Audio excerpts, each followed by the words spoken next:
At Granger, we're for the ones.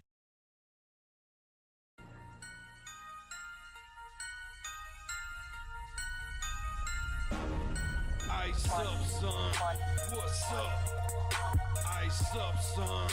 What's up? Carolina, keep pounding. Carolina, keep pounding. The Panthers on the prowl, we'll continue driving down the field to the red zone. We just got a first down and 10. Smitty on the loose, wide open Ted again. Stack 6 more on the board, looking like a win. With the 6-game winning streak, put them out their misery. Brady wanna cry when the ref threw the penalty. Panthers got a hot team, Patriots the enemy. Draw the first blood, different team than we used to be. Cam swerving through the traffic signal in a first down. Fans on their feet and the crowd getting really loud. Offense did a job off the field. There's a towel. Bank of America. Stadium is going down. Defense got him pushed back to the end zone. Hardy with the sack. That's a safety and we got the ball. Rushing on your shotgun. Staring at the barrel, y'all. All New England fans hear him saying that ain't fair to ice up, son. What's up? Ice up, son.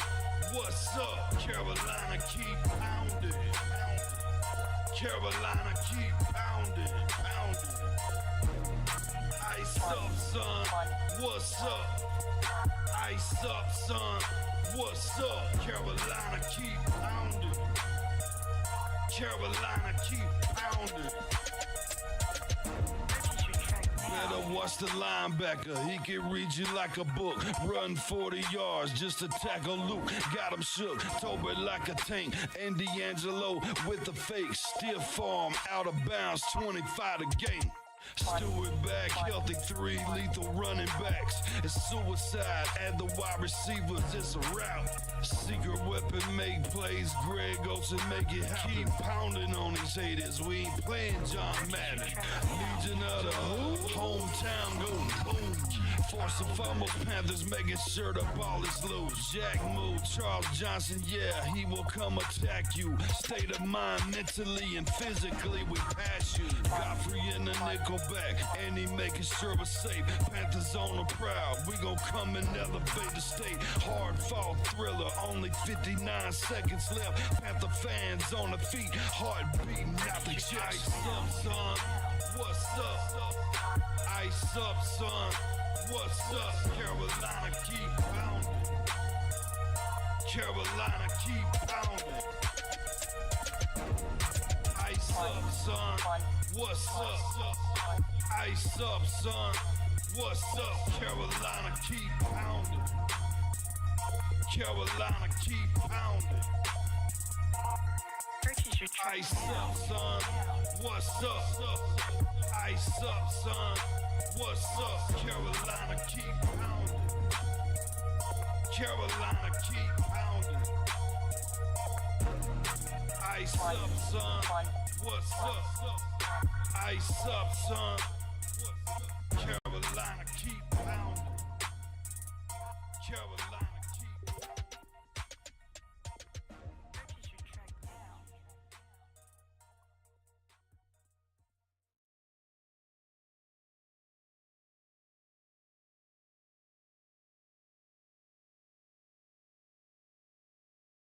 All right. Hey, we celebrating that win in Germany. Hit that like button, hit that sub button, hit that bell, select all, leave a comment down below if you feel like doing so. And don't forget to check out the Facebook group page in Keep Pounding Facebook group page for in-game post polls, opinions, and reaction to NFL news, such as scheduling for the channel and or info on the Keep Pounding Yahoo Sports Fantasy Football League. And if you're a content creator and you want to get a hold of an intro like this that you see on your screen, Lindara Ty on Instagram is looking for new clients. Go talk to her. Fair prices, very patient, very kind lady. Awesome to work with. So happy to be here and enjoying a beautiful win in Germany. We will be joining Blitzball very shortly here. Um,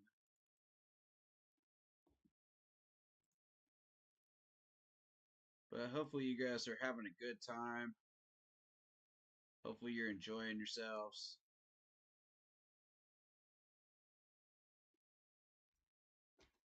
And we'll get this thing rolling.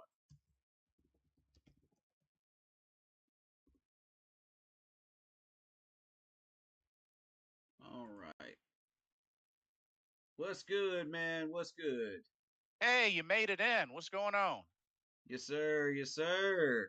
It's a beautiful day in Germany. Hey. Uh, can we say two in a row? Can we say consistency? That's what I'm saying, man. Bro, that's all I've been asking for is consistency. And we finally got it. Yeah, absolutely. And I have to say, shout out to the defense. The defense. What a big turnover, a big takeaway in overtime to Oh, really yeah. make it extra easy for the offense. Oh, man. That was a heck of a game to watch. I Yeah, absolutely enjoyed every bit of it. That was what Carolina Panthers football should look like right there. That's yeah. what I say Carolina Panthers football is right there. Not that Now, garbage we saw in Denver. That right there. Give me absolutely. more of that. Now, we got some things to clean up. We got some things to clean up, but there are a lot of positives from this game. A Mm-hmm. good handful of positives. The defense. I mean, three takeaways. Very nice with the two interceptions and the forced fumble and fumble recovery. That was spot on. um, I don't know, bro. I gotta start off asking you. I gotta ask you this. Mm-hmm. Are you a little more forgiving of Xavier Woods since he got another interception? Or you just a little bit? Just a little bit? A tiny bit because of the fact that it wasn't so much the interception; it was more so his tackle. Um, and my main point of this is that was a tipped interception. He just happened to be in the right spot at the right time. Which is true. Which is true. But his tackling is what is going to impress me. You show me better tackling, and you show me better coverage as a safety when we need you. That's when I'm going to be impressed. Do that on a consistent basis. Okay, cool. I'll ease up off of you, man. I see. But but you'll take a tiny morsel because he capitalized on a heads up play. So I can dig that. I can dig Yeah, he has two interceptions for the year. One of that. them was a tip pass into his hands today. One of them was an actual interception that was and actually caused by him jumping a route. That yeah, impressed me. and then like that Josie Jewell interception, that was very unique. Just That was amazing. That was some Madden stuff right there. I mean, because it looked like he was more focused on like breaking it up, and I guess just wrapped his arm around the ball. Like, yeah, because Shoot, we almost had 3 or 4 interceptions during that game. If you were really watching some of these guys that had opportunities and just barely missed it, I yeah, was like, the man, and see now the Giants. Word is they're going to be really evaluating their quarterback situation because we gave Daniel Jones quite a tough time. everybody's been giving Daniel Jones a tough time. What do you mean? I mean that is true. That is true. That is true. But At that point, I'd be looking at the coach just going, Huh? You still going with Daniel Jones? Yeah. Should we put you in a hot seat? And then there were some folks out there that entertained the idea of trading for Daniel Jones. I was like, heck no. No, absolutely not. Heck no. The only one worth trading for is AR at this point. That's an absolutely no. Yeah, exactly. So, shout out to DJ Wonnum. First game of the season, picks up a sack. Welcome to the Panthers, DJ. Making an Um, impact day one. That's what I like to see. Ashawn Robinson with a sack and a forced fumble. So that was really good to see. Major props. Dude's been balling lately. Yeah. Bryce Young. I have to say, Bryce Young did a good job, stepping up in the pocket, making some good throws. I know not a ginormous number of stats, but hey, main thing, he scored, only got sacked once, and he didn't turn the ball over. Right. I mean, my thing is, I hope folks gotta understand. I understand the whole idea that we want to see a lot more out of Bryce. I get that. But right now, like having this expectation of him just busting out 300, 400 yards, like I don't know if that's going to happen consistently. Nah. You That's know. just not him. As an NFL quarterback. He's a backup. He's a game manager. Yeah. So that's something to keep in mind. Ken88 says, "Do you think with Miles Sanders' injury, we're going to see a lot more Brooks?" Oh, I think he definitely gets activated coming out of the bye. So He's I think already on the that's 53. yeah. Brooks is on the 53. Only because we had no other choice but to put him on the 53 because if we didn't, we put him on the IR for the rest of the year. Yeah, By exactly. NFL rule. So I definitely coming out of this bye, I do expect to see Jonathan Brooks get the nod. So look forward to it. I would say look. Me too. And boy, Chuba, Chuba dude, chuba choo choo. that guy said, "Oh, okay, I just got my extension. I'm gonna give you something as my thank you. I'm a set a break my career rushing with 153 yards, add a touchdown to that. That's my But type of player right there. but this is what I'm talking about. 28 carries. That's what I'm talking about. Feed the beast, man. Feed the This beast. this guy is a top 5 running back currently in the league for a reason. Feed it to him. Shoot, you feed that man 153 rushing yards Facts. and a touchdown. Shoot. Yeah, he earned his pay. He earned his Absolutely. pay. I love his contract too because it's full of incentives. Like, okay, yeah, you got to hit these goals in order to get paid the extra money. And I'm like, yeah, that's what we want in Carolina. Make these guys go earn this money. You got And guaranteed money, but you got incentives too. exactly. And y'all might as well get ready for it. Chuba is at 818 rushing yards. He's hitting 1,000. Ooh, He's let's hitting a go, thousand. Chuba. He's at 818 rushing yards right now. Oh, he's hitting 1,000. Ain't no doubt Oh, about that. oh, you best believe he's hitting 1,000. No doubt about it. And he's 5th right now in the league for rushing yards. Guess who's first? CMC. Oh, CMC is first now? Oh, shoot. He's been hurt though for most of the year. Yeah, he did. But He of did course, come he's back. still leading the rushing though. That Yeah, just goes to show you how much of a beast CMC is. God, I can't believe we traded that. But man, hey, Chuba's not that bad of a replacement though. That's for sure. Oh my God. We have had good running backs ever since Stephen Davis. Yeah. We have never been hurting at running backs.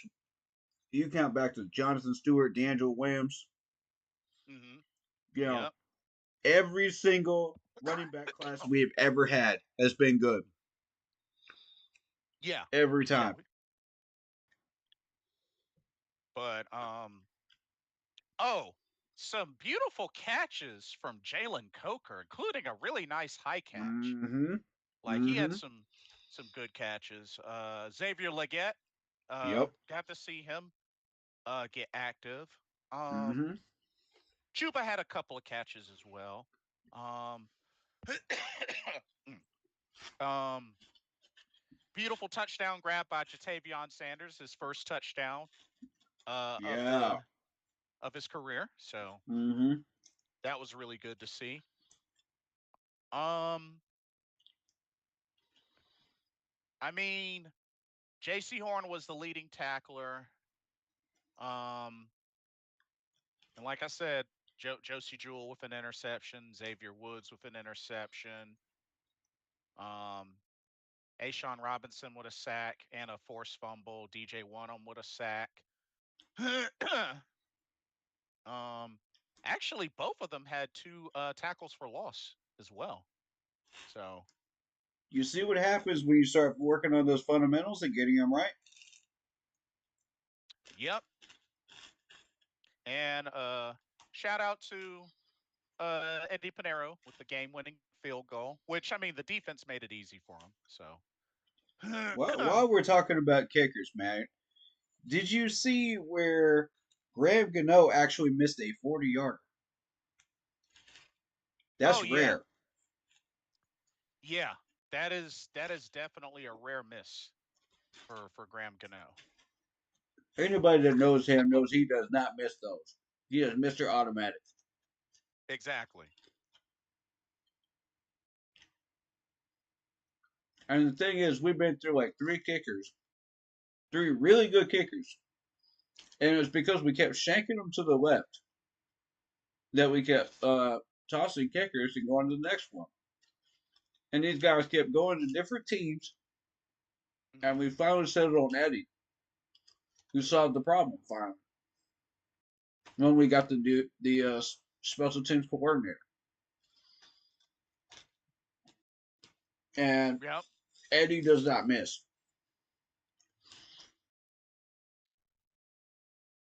And he's been pretty automatic for us for Mm-hmm. sure. But I mean, we have been hurt by every single player that has left Carolina, including kickers now. Yeah. That's getting to the point where it's just ridiculous. When you get that far down the list. That's what, Yeah. 3, 4 years now? Mm-mm. Yeah. Yeah. That's about right. Yeah. Mm-mm. Time to stop this nonsense. It's been time to stop this nonsense. Now, looking at team stats, Mm-hmm. a big surprise is we actually had less time of possession. We had Mm-hmm. 27 minutes, 38 seconds. The Giants had 34 minutes, 29 seconds. Sure did. It's a pretty big gap. And we had less first downs. Mm-hmm. So interesting. But um not too bad on third downs though. 6 of 15. Not as bad as we usually see. Um but Mm-hmm. we still gotta clean up those penalties though. We had 10. So A we gotta few get of that. those penalties weren't even really the correct penalty, to be honest. Yeah, like honestly, the that one punt return where Mm-hmm. The receiver like punched the other dude. I don't know how the heck we still got a penalty, which there were offsetting penalties, and I was just like, I don't know how the heck that happened, I don't but either. it was weird. Yeah, it was weird. But I mean, heck, 3 turnovers. Finally starting That's to dive into that turnover ratio because throughout the most of the year we have not had many turnovers at all yeah. created. You know. So yeah, so this was really good for the defense, and then just Mm-hmm. coming up really big in overtime on the first play of overtime. Oh, So you know what I loved was that peanut punch to create the fumble, man. The peanut punch, man. oh yeah, from Ashawn Robinson. Yeah, That was absolutely beautiful to see in action. I said during that defensive set when it first started, I was like, we need a turnover. We need a turnover. Guess who does it? Ashawn Robinson. Peanut punches it, baby. I'm like, that's what I like. Let's go. When I say we need a turnover, create one. You know, yeah, create oh one. yeah. Don't just talk about it, create one. And this man did it. And I'm like, okay.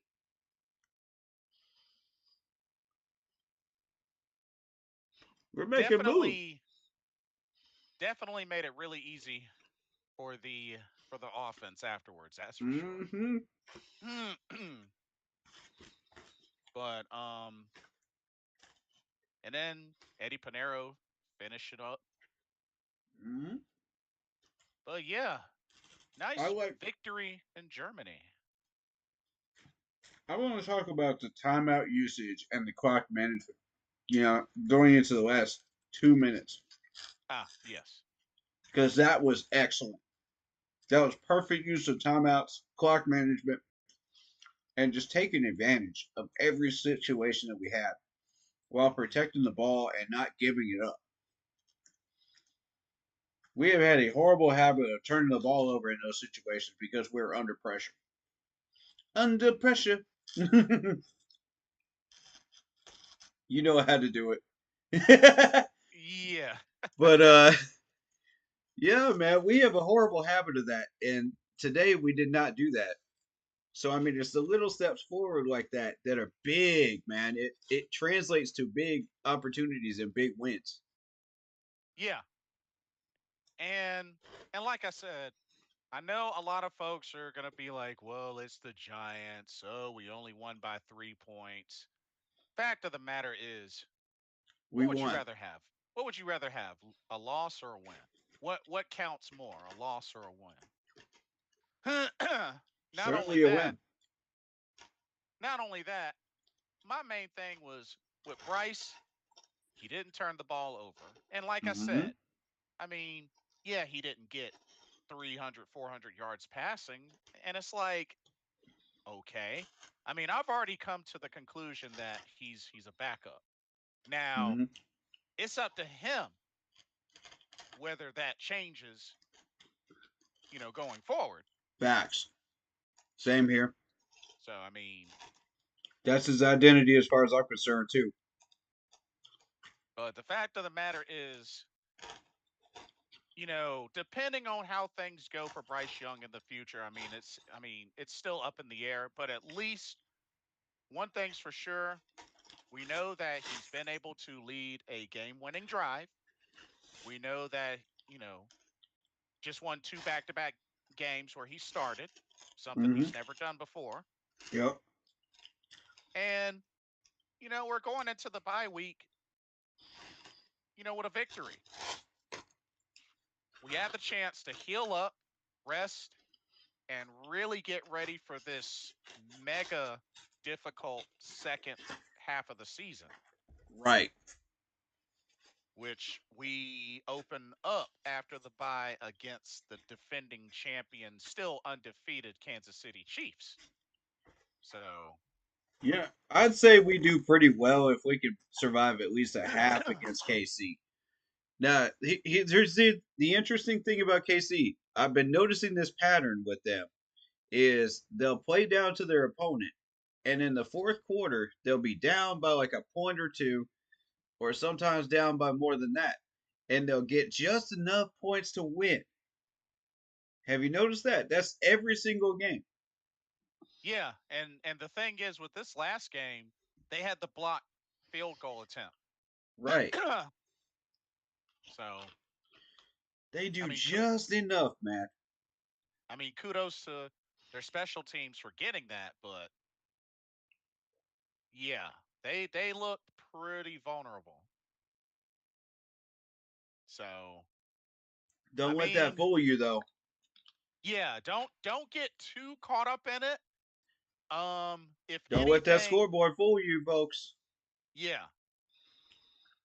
So it's just something to keep in mind. I mean, I know some of our folks, believe, and it's nothing wrong with that.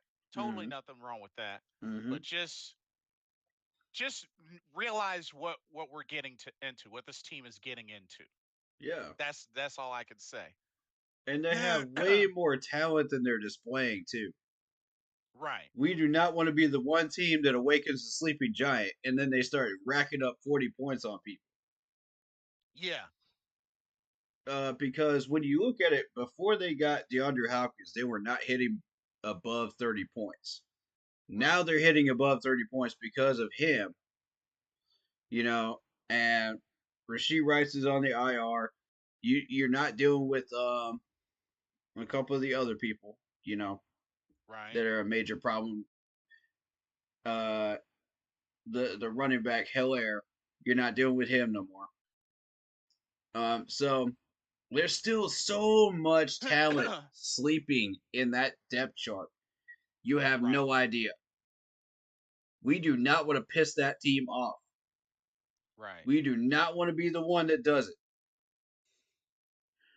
So I mean, do we want to win that game? Of course we do. We want to make a statement Absolutely. to the league. If we can do it, but if we can't and we just survive as long as we can, hey, I'm happy with that.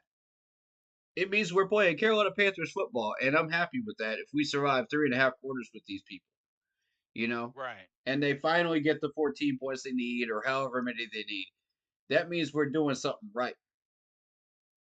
Yeah. You know, Exactly. if we're matching what everybody else is doing, that means we're doing something right. So that's going to be the bar. Now, you look at the rest of the schedule going Oh, forward. Pedro Castro says 3-7 record, living the dream. I'm not saying we're living the dream, but I'll tell you what. I love the development. I love the consistency, and I love the develop the attention to fundamentals and details that we've been working on. Yeah. Good I call. I, I showed on stream the stuff about the O line, but we'll get to that. If you want to show that on stream later on, we'll do it. But I already showed it on mine. You good? You good? But Yeah. looking at Continue. looking at the rest of this schedule, past the Chiefs, you still got the Buccaneers. I say that's an L. Eagles, I'd say after today, that's an L. Mm-hmm. The Dallas Cowboys, I'm gonna get to them in a second. The Cardinals, I'd say, is a 50-50 shot. I'm starting to feel like the Cardinals game is a 50-50 shot. That's in Charlotte now. Yeah. The Cardinals game is in Charlotte. But Kyler Murray's playing some good ball. It's not him. It's not. He's not the problem. So, I, for Cardinals fans out there, I do wish you guys luck, man. But Kyler Murray is not your problem. So if you think he is, better double check that. Look at his stats. So the Tampa Bay Bucks in Week 17, that's a loss, so so especially you in so, Tampa. so you believe the Bucks will sweep Carolina? I do believe so, yes, Okay. because of how much talent these guys have had. Remember, they went toe to toe with KC, They did. and went to overtime with them. And I believe I'm starting to strongly believe that if Tampa Bay had won that coin toss in overtime, they would have had a very, very good shot at winning because Baker Mayfield was balling at the time. Yeah, I mean they've been keeping it close with some good teams. I mean they only lost by 3 to the Uh, Niners. I mean, didn't they go toe to toe with the Ravens too? Yes. Yeah, man. Like, you got to show some respect to Tampa Bay right now. They have some mad talent on that team, and I'm watching them carefully right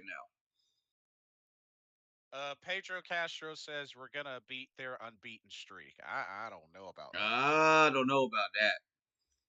Nah, Uh, Whoo. I can't do it, man. I can't do it.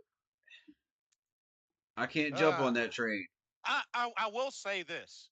You want to see Bank of America just like you Absolutely want go ballistic.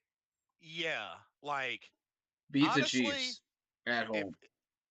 if some shade of a miracle happened and we beat the Chiefs at home, y'all might as well forget making it out of downtown Charlotte cuz traffic is going to be like insane. Oh yeah, Like there you're might gonna be a be there for a wave. few hours. Yeah, they might just block off downtown Charlotte and they just raid the whole area if we beat the Chiefs. Put it this way, put it this way, Pedro Castro. He says I can dream, right?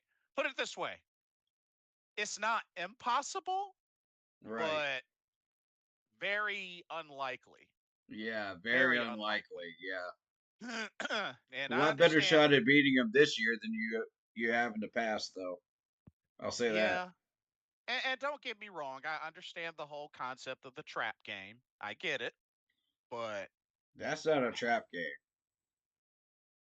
I do not consider that a trap game. I'm sorry, no. Um, Pedro says that's like winning the Super Bowl. I mean, yeah, pretty. I mean, In a yeah, pretty way, much. in a way, Yeah. yeah. I think our trap game was the Cincinnati Bengals. And the reason I Yeah. say that is because after a big win like that over the Raiders, we have that tendency to cardiac cat it and play like trash Right. afterwards. And we didn't fall into the trap per se, but we didn't win that game. Right. Right. All right, so we had another situation again with that, with the Saints being a big win, and you're thinking, okay, this Giants game is a trap game because this is where we start cardiac catting again. Hmm. Nope, we won this time. So have we finally broken out of that stigma? That's my question. Have we finally done it? Have we finally broken that pattern? That's a good question. And I'll raise this one too because you, the Cowboys. Now I'm going to start getting into the Cowboys because if you see some of the scores of the Cowboys lately, it's not impressive. Let's. I do want to get into the Tampa Bay stuff in a minute too, but let's do Dallas first All right. Dallas. because I was reacting to some of this Eagles Dallas game today, and Dallas only scored 6 points Yep. against a very very dangerous Eagles team. And I told y'all I bought into that 6-2 Eagles team. I told y'all I did,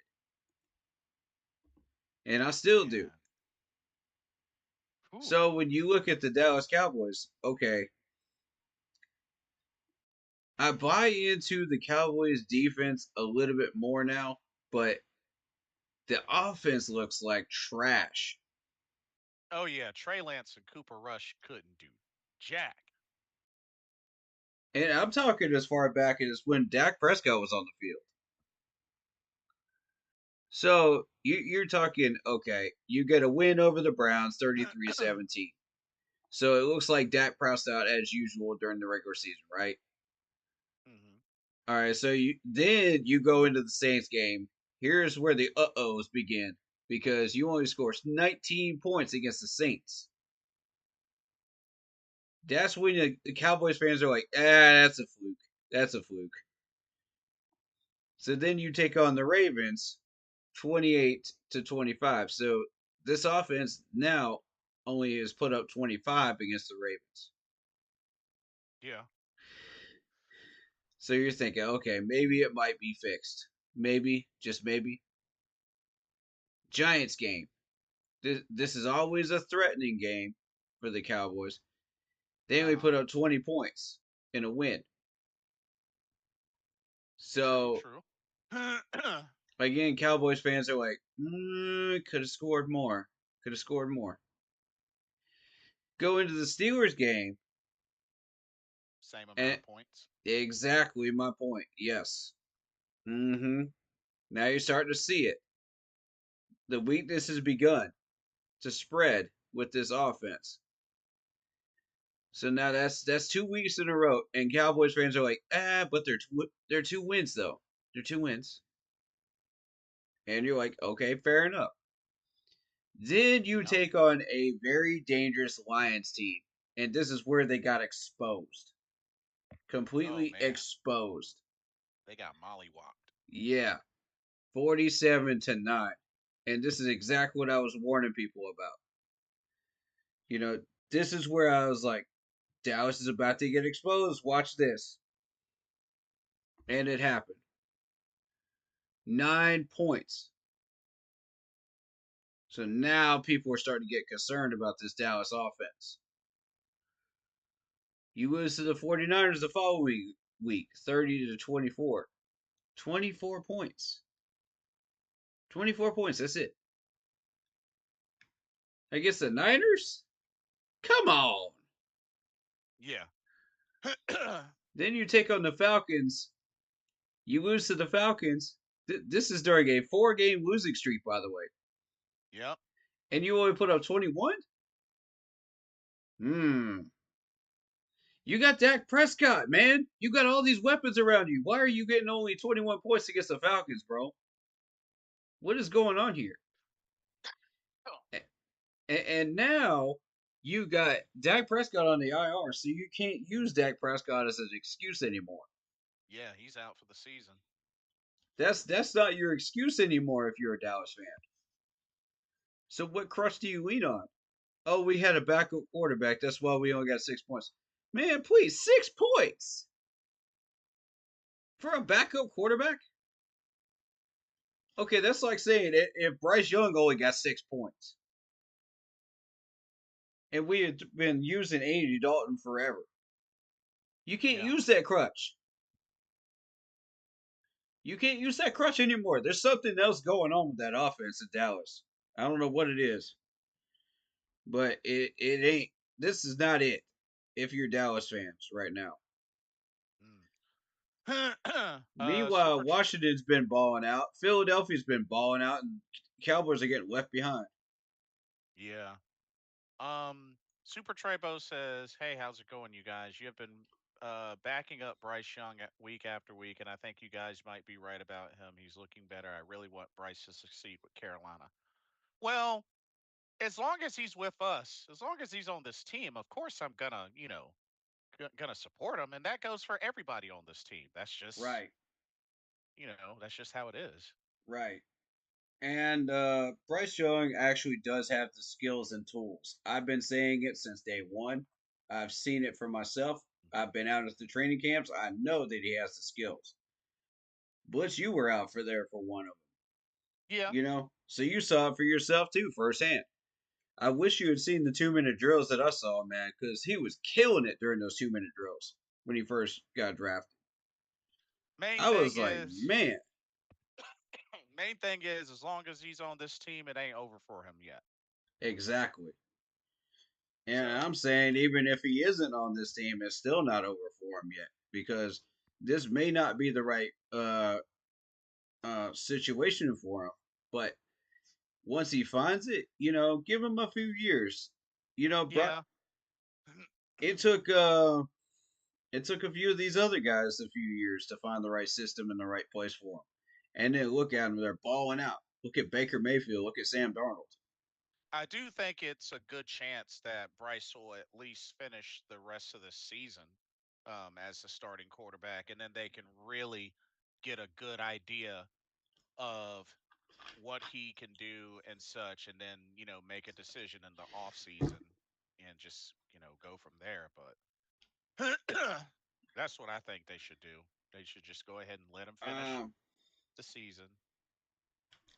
I'm not opposed to letting him play a few more, because uh, uh, of the chemistry that he has with this starting five offensive line right now. It works.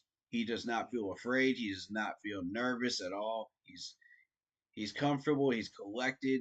He's back there throwing passes that he should be throwing. Right. And while we may not have seen the deep ball during the Saints game, now we're starting to see it a little bit more because you're battling the Giants. Yeah. Okay, so this starting five on this offensive line is it, man. Do not change it. I'm trying to tell you, do not change it. Do not pass go. Do not collect $200. Do not play musical chairs. This is it. Just stick with Look it. at this is the big one. I'm trying to tell y'all. Brady It's definitely Christensen been at working. left is working. Think of it like a It's jigsaw puzzle. You it's know, definitely been working. Yep. we've been using some of these players the wrong way.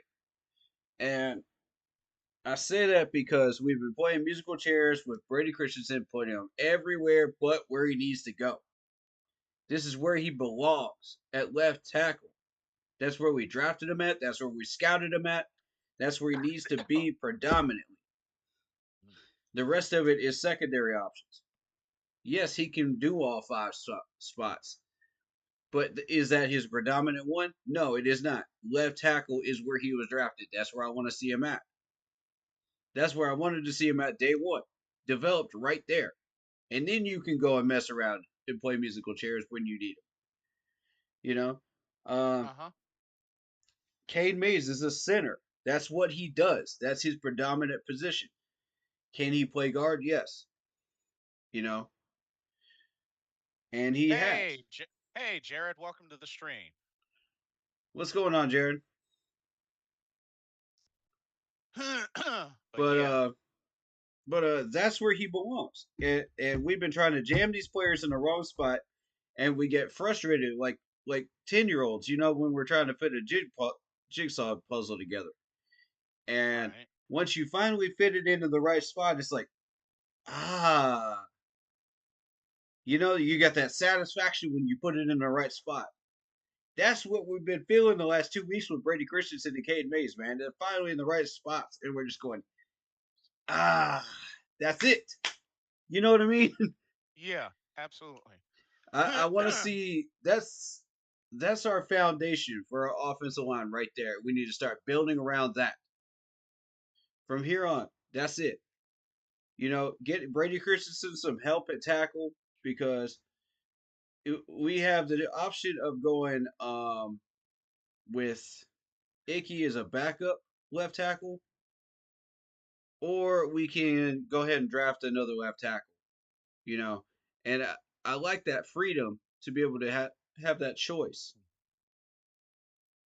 instead of just being locked into an option we didn't want. You know, and I feel like Icky is a poor man's Cameron Irving. I've Dang. been saying that for the past year here, and I'm not changing my mind about it. He So can you're give pretty you much 3 quarters, but he can't give you 4. done with Icky. I'm not saying I'm done with him. No, I'm not done with him. But You're just speaking what you believe he is at this point. right, exactly. Gotcha. He's a poor man's Cameron Irving, which I mean we can still use that because if you remember what we were using Cameron Irving with, once we finally got the starters in, Right. Cameron Irving became a backup. With starter potential when we needed him. Right. And he could give you 3/4. He could not give you 4. Same with Dickey. He can give you 3/4, but he can't give you 4. So if you put him in at the right time, to where he is fresh, he's able to take care of business, you know, and he gives you a quarter, maybe 2, you you're doing all right. If Taylor Brady Christensen goes down with an injury, you know, Jared says, shout out to Corey for joining me last minute for Dragon Ball. Great to catch yeah, that was up. fun. That was a lot of fun. Appreciate it, man. Cool. Appreciate the popcorn too. Thank you. But that actually came in clutch because they stopped making popcorn. I think. Yep. And they were taking cards. So anyway, yeah, that's where this offensive line should go from this point forward. I feel like I Taylor see. Moton has been playing much better lately, and I'm gonna leave him alone. Let him be the starter at right tackle for now. You know, we haven't seen any penalties from him. We haven't seen any missed blocks. None of that we saw at the beginning of the season. So I mean, if he can consistently do that every single week, going into the future, I like that. Leave him there. Let's get him some help. Let's get a rotating tackle that can predominantly play left, but can rotate to the right if we need it. And that's what we got Brady Christensen for originally. Because we thought Icky was the guy. But Right. apparently he was not. Hmm. Josh Neiman is clearly not it. We need to filter that out. Let's get something better. Let's upgrade. Hmm. No, nothing personal, Josh. I like you, but we got to upgrade, buddy. It's nothing personal. Oh, Jared, you're good. You're good. You're good. But Let him yeah, keep man, going. when we're trying to move forward, we gotta keep it moving. You know what I mean? That's Yeah. how it is. So, I mean, I feel like we should put some money into a center in free agency. I'm not willing to put like a ton of money into center, but I want somebody that's going to be stable.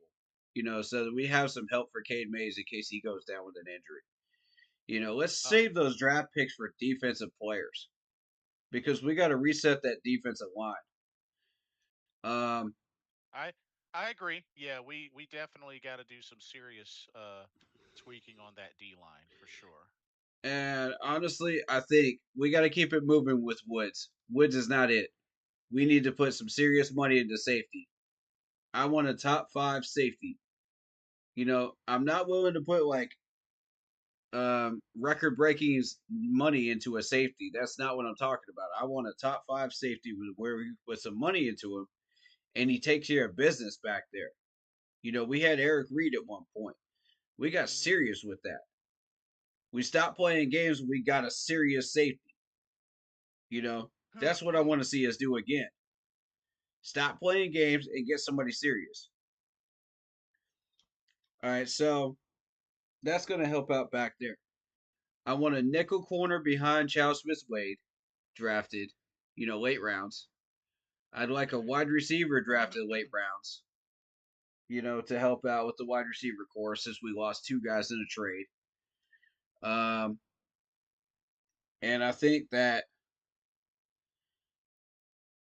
we're gonna pretty much leave the linebackers alone for the most part. I want the D line replaced, except for Derek Brown. Um, and Clowney is on a short leash for me at this point. He's got till the end of the year. Show me something, or we got to keep it moving. You know what I mean? Jared, Like, yeah. Jared says still a long way to go on D line, but DJ Wanham was a difference maker. Run defense was a little better and looked like we got some pressure. yeah, I mean, we're starting to do what we should be doing with the defensive pressure now, and that's against weaker teams. But once we face like stronger teams like KC, um, the Commanders and teams like that, that pressure goes away. Yeah. It disappears, and that's something we. That's why I'm not a fan of these D linemen that have a bunch of assists, but they don't have a bigger amount of solo tackles. That's where I we're see. going wrong.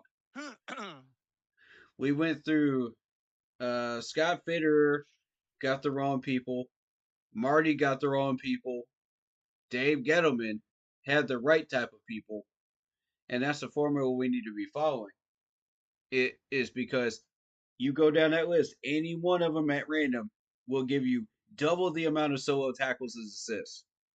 Any one of them at random. And that includes Trey Boston, who was a Jekyll and Hyde guy for me, productivity wise. Yes. I got on his butt several times during that time period before I ever became a YouTuber. You know, I was all over social media blasting him for that. Yeah. You know, Still a dedicated Carolina fan though. We'll give him oh, that. absolutely, absolutely, and I love him to death. But I Yeah. got to show him the tough love. True. But True. again, even he was giving you double the amount of solo tackles as assists. Right. So I mean, that's what we need to reset this line to reflect. Is that right there? People that can handle their business to their own man. You know, one on one versus an offensive lineman, one on one versus a running back, one on one versus a wide receiver. You know, 2-on-1 versus a tight end. That's what I need to see. Handle your business. You know, if we need to double up a tight end, we could do that. If we need to double up a wide receiver, we could do that. I need people to understand that this assisted tackling column is important because we're not getting the run defense that we need. We're still struggling with tackling when it comes to run defense. It's Right. Right. still there, even against the Giants. And Yeah. You're and, right. and credit to Tracy Jr. because this dude was balling today. Oh, Tyrone Tracy Jr. Yeah. Yeah, this dude is a baller, and it's not just because we have a bad run defense. It's because this dude can actually ball. Yeah. I mean, aside from the fumble, he did his thing. Oh yeah, and I felt so bad for him. I'm not even a Giants fan, and I felt horrible for him. That's the way you lose that game. Oh man, Yeah. oh man. But he was putting in that work though, and He was. He definitely was. that's not a name that most people know. He's underrated. And he was racking up 100 yards on us. That's something we got to put a stop to. Yeah. You're right. And the only way to do that is to find people that can properly tackle, that use proper technique. You know, and it's not something we can solve in house. We got to get the right people. So I look at that and go, okay, it's time to filter the water. At the end of the year, after all these evaluations this year in the first year, we filter the water. We get what we need. Okay. So Yeah. let's We did. say the first three picks of this draft coming up, wherever, regardless of where we draft in the top 10, because I see us in the top 10 regardless. You know, Mm-hmm. Oh, one quick thing. Jarrett says, "Got to give props to Bryce Young too, showing a lot of growth." Yeah. absolutely, Yeah. absolutely. But let's we do have three doors open to us as far as Bryce Young is concerned. But first three draft picks, one of them has to be a left tackle that can be a multi-purpose right tackle. The other one has to be a defensive end. Point blank, it has to be a balling defensive end. We've got to hit on that. We have had a history of getting really, really good defensive ends when we draft. You think about Brian Burns, he's one of them. We got Julius Peppers. We had Yep. a number of these guys that we got through the draft. And I noticed that Clowney was being doubled. So I'm willing to give Clowney one more year beyond this. Excuse me. If we get a good defensive end drafted Yeah. and developed properly. Um. So comments from Jeff R. Says Chuba had more rushing yards than Bryce had passing yards. That's not good. We can't win many games that way. Um. It's definitely not normal. Mm-hmm. Not normal. Not what you want to see. Me personally, Jeff R. Now that's a good point. That is a good point. Mm-hmm. But we are also used to seeing Bryce Young turn the ball over, something he did not do this game. Mm-hmm. I take that as a victory in itself because Mm-hmm. here's the thing, Jeff R. We've seen a good bit of what Bryce Young has done. So I mean, having the sort of expectation of like 300, 350 yards passing, even 250 yards passing. I mean, don't be surprised if it doesn't happen because, I mean, it's not like we've really been seeing it consistently with Bryce. But at the end of the day, I'm more happy he didn't turn the ball over. And Exactly.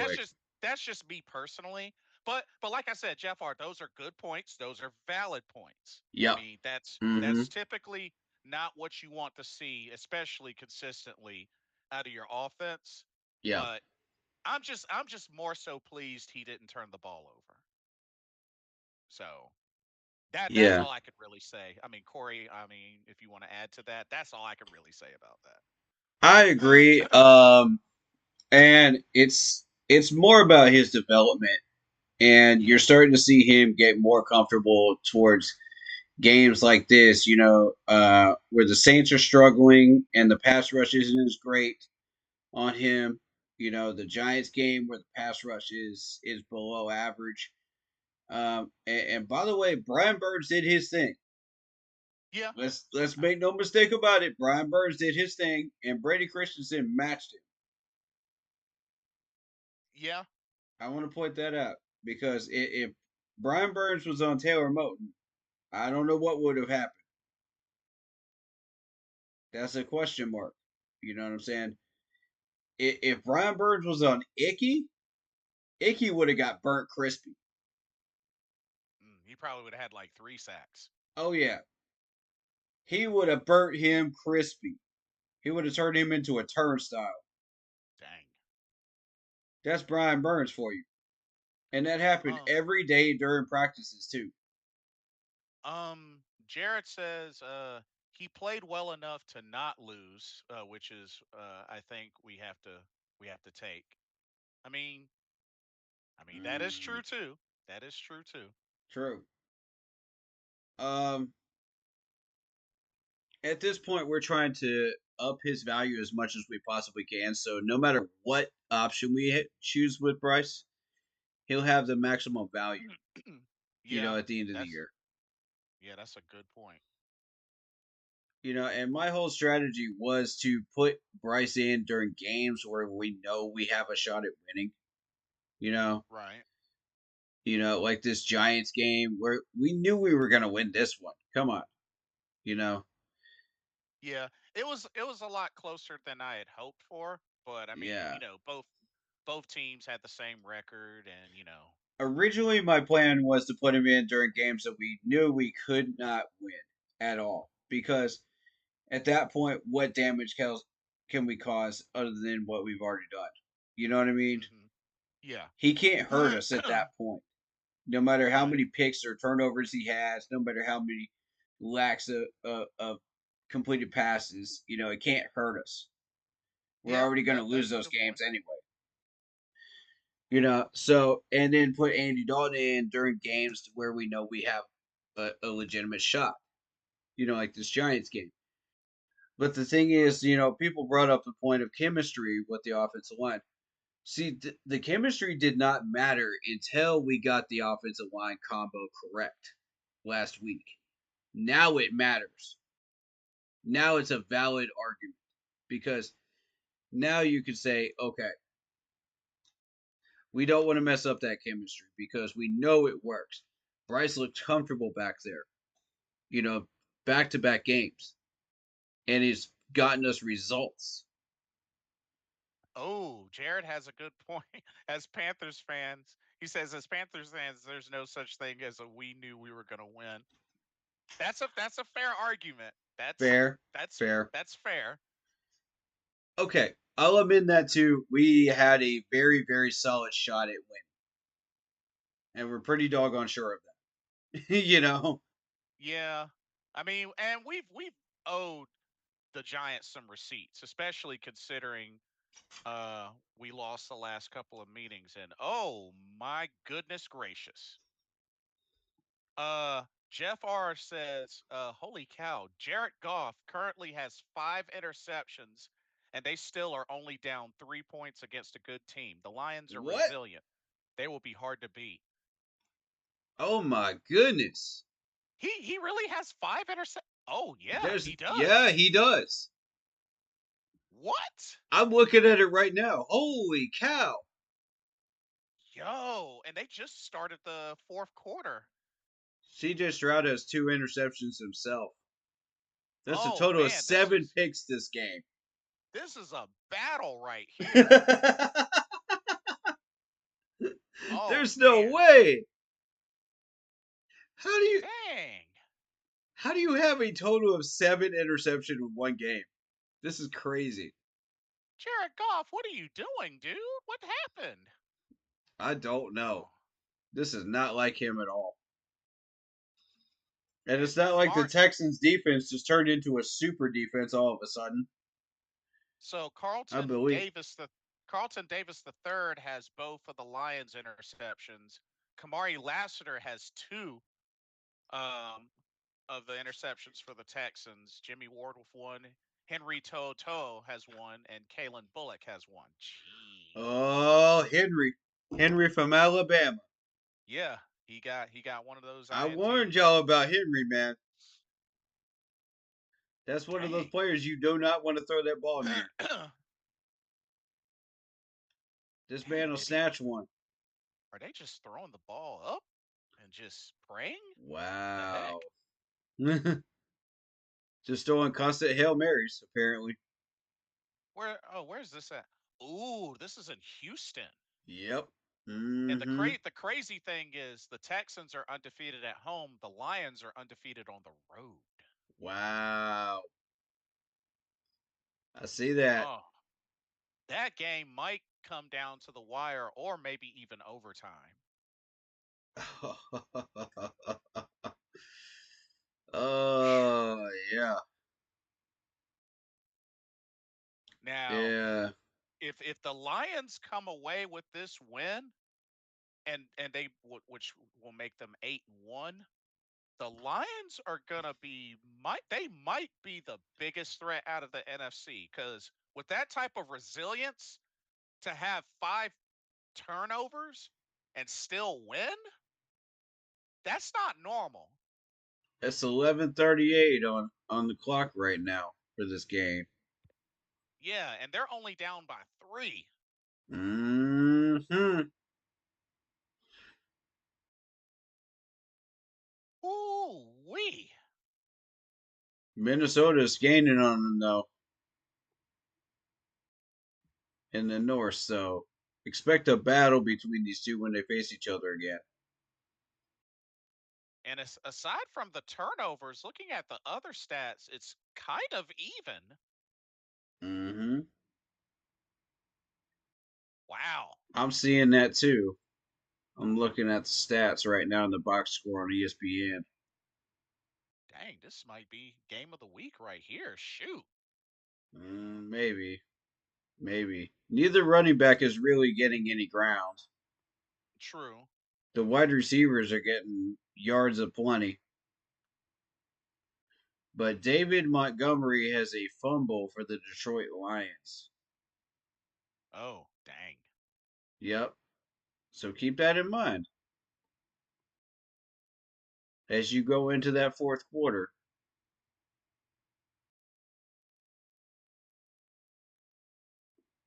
Wow, that's We're crazy. looking at about dead even on third down efficiency,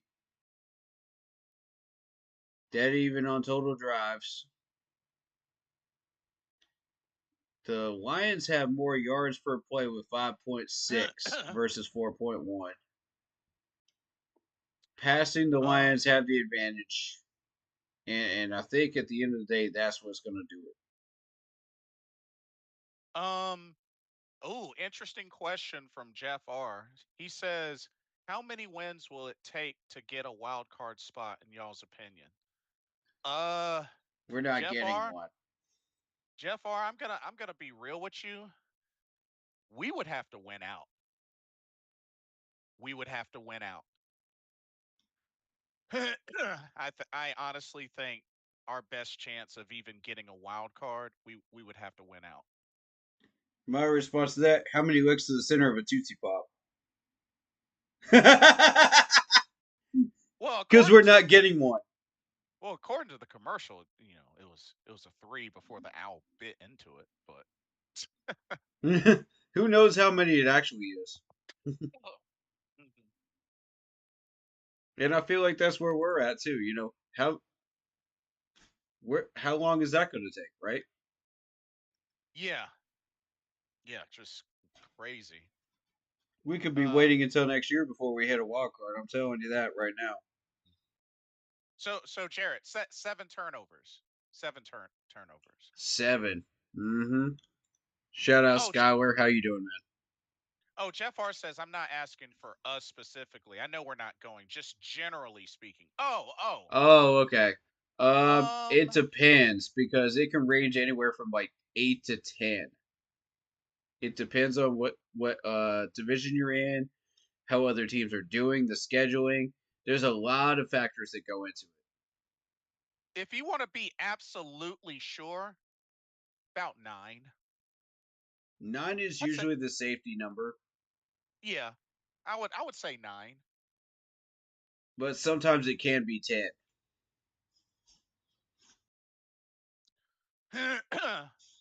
Jared says we have a better chance at the division than a wild card. LOL, not even joking. And honestly, he's technically Facts. right. Yeah, yeah.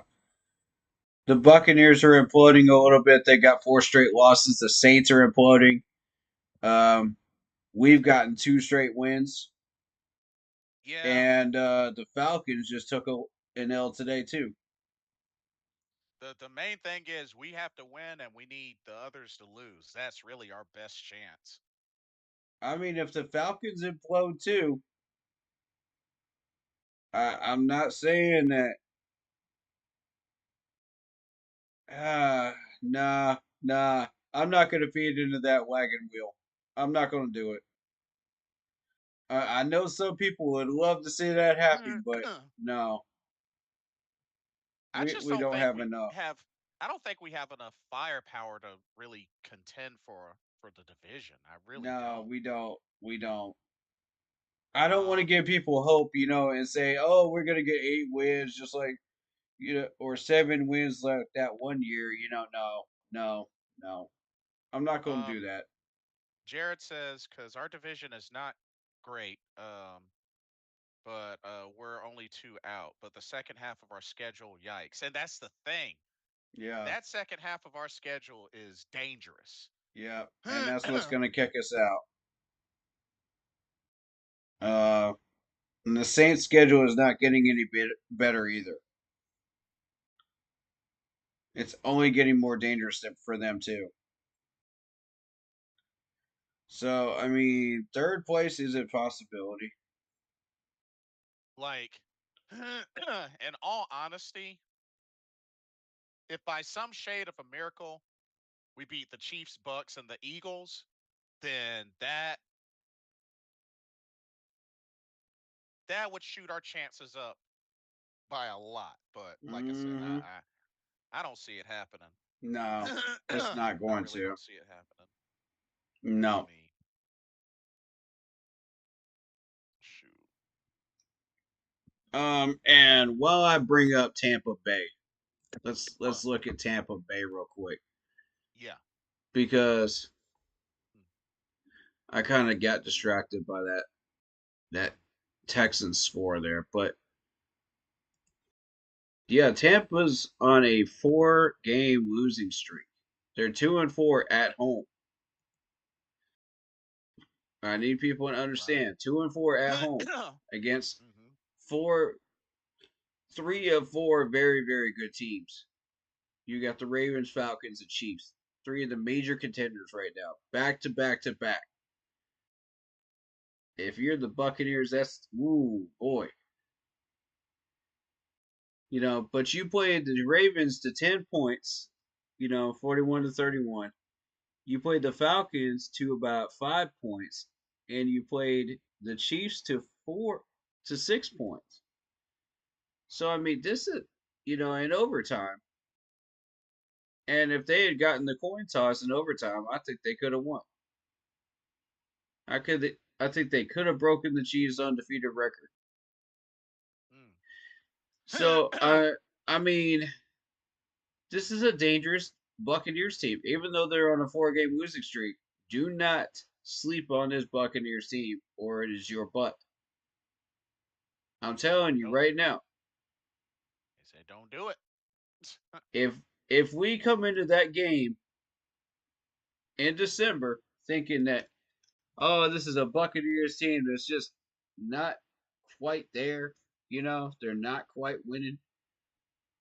Hold up, man. Go look at that schedule one more time, because that's boy. Jeff R says Panthers got Chiefs, Bucks, Eagles, Falcons got Broncos, Chargers, Vikings. We're done like burnt cookies. Mm-hmm. Um, Jared says Bucks aren't as good lately though. Honestly, the only guaranteed losses are Chiefs and Eagles. Not saying we won't lose more, but the rest are at least winnable. Don't sleep on the Buccaneers. I'm trying to tell you. That's what I just got son saying. Just because they're on a 4-game losing streak doesn't mean they didn't play these 4 games very, very close to the tooth, man. Not to mention we haven't beaten the Bucks in a while. Yeah, that's a That's fact. that's another thing to keep in mind. We haven't beaten the Bucks in a while. Yeah. And they absolutely cooked the Saints 51-27. Let's not forget that. They played the Falcons to 6 points again, earlier in the year in Atlanta. Plus, they stomped the Eagles 35-16. That they did. They beat the Lions 20-16, and they beat the Commanders, the very dangerous Commanders, 37-20. Let's not sleep on these Buccaneers. Let's keep it a buck, man. Let's keep it a $1.50. That's a very dangerous team. Just because their record says 4-6, that dude, boy, these are sleeping giants right here. That's a team you don't want to piss off. Because I'm gonna tell you this: the Raiders and Chargers are about to make that mistake, and they're about to regret it. Oh snap! The Chargers have some talent, but whatever talent they think they have is not going to light a candle to what Tampa's been bringing this year. The Raiders have been too stagnant to do anything, and the Saints, by the end of the year, are going to be garbage. So let's keep it a buck there. The Cowboys are about to get stomped by Tampa Bay. That's coming. January 22nd, that's coming. If the Cowboys don't fix their problems by the 22nd, that's coming. They'll be stomped by us first. Jared says not calling it a win, but they are beatable. Oh, talking about the Bucks, I take it. Yeah, they're beatable. Yeah, they're beatable. 4 teams, 4 dangerous teams have beat them already. So let's keep it that. Like I said, keep it a $1.50. Buccaneers can be beaten, but do not piss them off, because if you go in there and play cardiac catch football rather than Carolina Panthers football, we've seen what happens. True. against teams like that. Do Oh, not make that mistake. We got a tie game, 23-23. Yes, indeed, we do. Heck of a game going on right there. And, you know, I think a lot of the success was due to Baker Mayfield just doing what he's doing. Mm-hmm. But these are four dangerous defenses that Baker was going up against. And he still put up that many points. So I definitely like the Buccaneers' chances of being second place this year. To the Falcons. Falcons have an easier schedule than the Buccaneers Mm-hmm. do. The Saints are going to continue to be trash, even though they've got a new coach and they've got the talent. Mm-hmm. Which That they means do. Because they, we took one game from them. We yeah, split with them.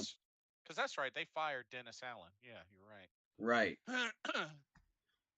So at the end of this, it's going to matter record wise, whether we manage to take third place or not. It's going to matter of how many points we're putting up offensively, versus their offensive total, which is 227. Mm-hmm. We're giving up 310 points this year. That's not good. And looking at the full standings of that, let's see.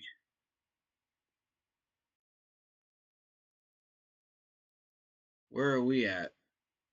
We are dead last in points against. Dead last Yeah. by a good margin. The next highest one up is 259, and that's the Dallas Cowboys right now. Yes. No, we in the NFC. That's the second lowest, Oh. second highest. Okay. But you got the AFC as well. So we're looking at 262 by the Bengals, 264 against with the Jaguars, and 251 with the Raiders. Ah. But we're still dead last in the whole league with over 300 points given up this year. That's not Yeah. good. That needs some work. That definitely needs some work. And about half of that was given up on running. So, I mean, we know what our problems are. We know how to fix them. We just got to go out there and use the picks and do it. Unfortunately, we can't fix it during the regular season, but we can fix it after. Yeah. Mr. Gemini, welcome to the stream. He says, another W, and I was concerned for Chuba there for a second when his leg bent backwards. I thought he may have blown out his knee. Oh, Yeah, man. Yeah, that scared me. yeah, that was scary. Thankfully he was able to come back in, didn't really miss a step. So, yeah, because that was scary. I mean, we already lost Miles, so Mm-hmm. yeah. But thankfully he finished and he was okay. But yeah, definitely scary.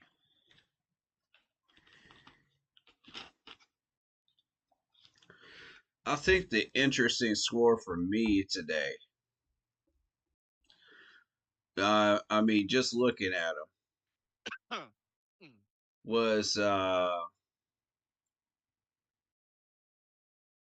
let's see, who was it? Pittsburgh over Washington was the one that caught my attention because if you really look at it, Washington has more firepower than Pittsburgh. And I Yeah, expected that to be a 10-point win or more. that game was back and forth like crazy. And Pittsburgh's defense gave up 27 points this game. That's more so than they've been giving up all year. Yeah.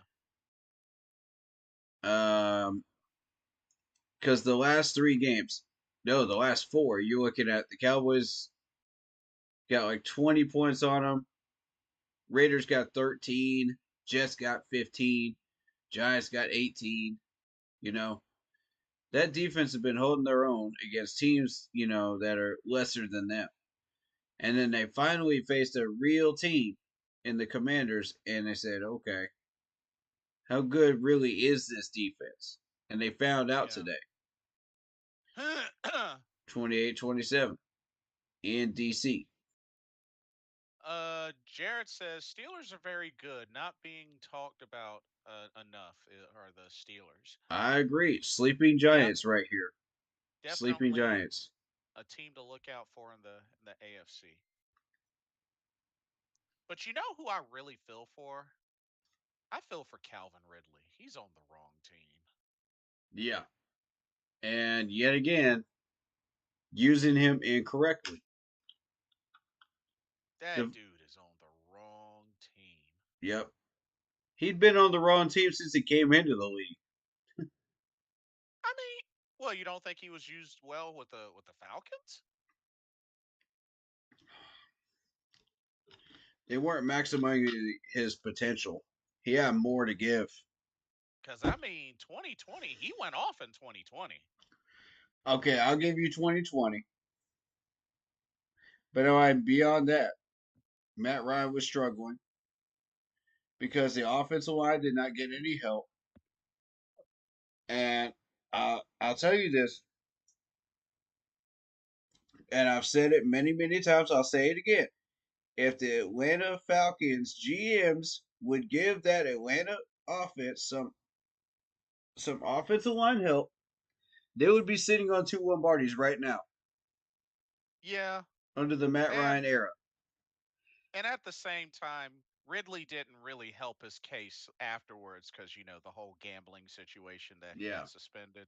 So, which actually kept me from getting a fantasy ring. By the way, oh, bummer. those 30 points, man, those 30 points, bro. Like, really, are you kidding me? Yeah, I'm still salty at him right now, but he decided he had to gamble. bro. And then they made it legal. Yeah, The league made it legal the following year, and I'm like, bro, what? Roger Goodell, what are you doing, bro? So he gets slapped on the wrist, and then you're gonna make it legal to do exactly the thing that you slapped him on the wrist for? How hmm hypocritical does that sound? If anything, I'm kind of shocked that they let him go. After the 1 year in Jacksonville, he was balling Man. in Jacksonville. Yeah, because he found his fit with Trevor Lawrence. Trevor knew how to use him correctly. I don't know what they were thinking when they let him walk. I was like, Mm-hmm. what? Yep. Um, Jared says Ridley shredded us in 2018, 2019. Yeah. Yeah, For the most part, we didn't really have a very good defense too, secondary wise. So it doesn't yeah, surprise me. We had a lot of coverage issues, yeah. and Ridley did his thing. and play calling issues too. Yeah, Ridley definitely he did his thing. I give him that. He did his Yeah. thing, but I think just the big setback for him was when he, got caught with the whole gambling stuff. But yeah, Which I just ultimately means nothing now, apparently. yeah, I just think right now he's not on a team that really just will build him up Mm-hmm. to what we're used to seeing him to do, in my opinion. Okay, we're down to the 2 minute warning in this Houston game. Houston is Oh at snap! 3rd and 4 at the Detroit 40. Oh snap! Now, if they convert this and they get field goal range, that could be it, folks. We could be seeing an upset in Houston. because I don't think anybody had Houston beating Detroit this year. If you did, I want to sign your bingo sheet. Oh snap! Because that certainly was not on mine. I'll be impressed with you if it was on yours.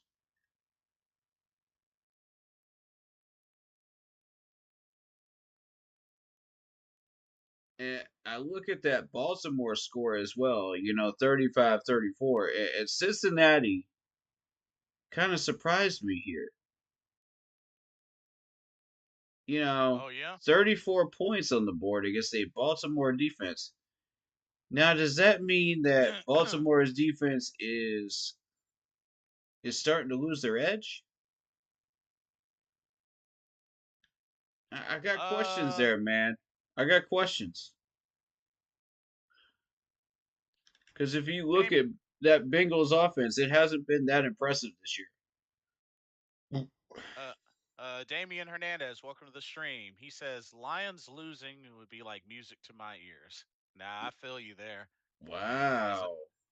I mean, he's a Bears fan, so I get it. I get it. Oh yeah, yeah, yeah. But Bears, I y'all want, didn't even do that much better today either. So I want to know what happened. Y'all are on a 3-game winning streak, and then y'all lost three games in a row. What happened? I'll tell you what happened. They got exposed. But then again, they did. Then again, they did take on the Commanders, Cardinals, and the Patriots. Although I would have figured they would have beaten the Patriots, but Patriots are trash right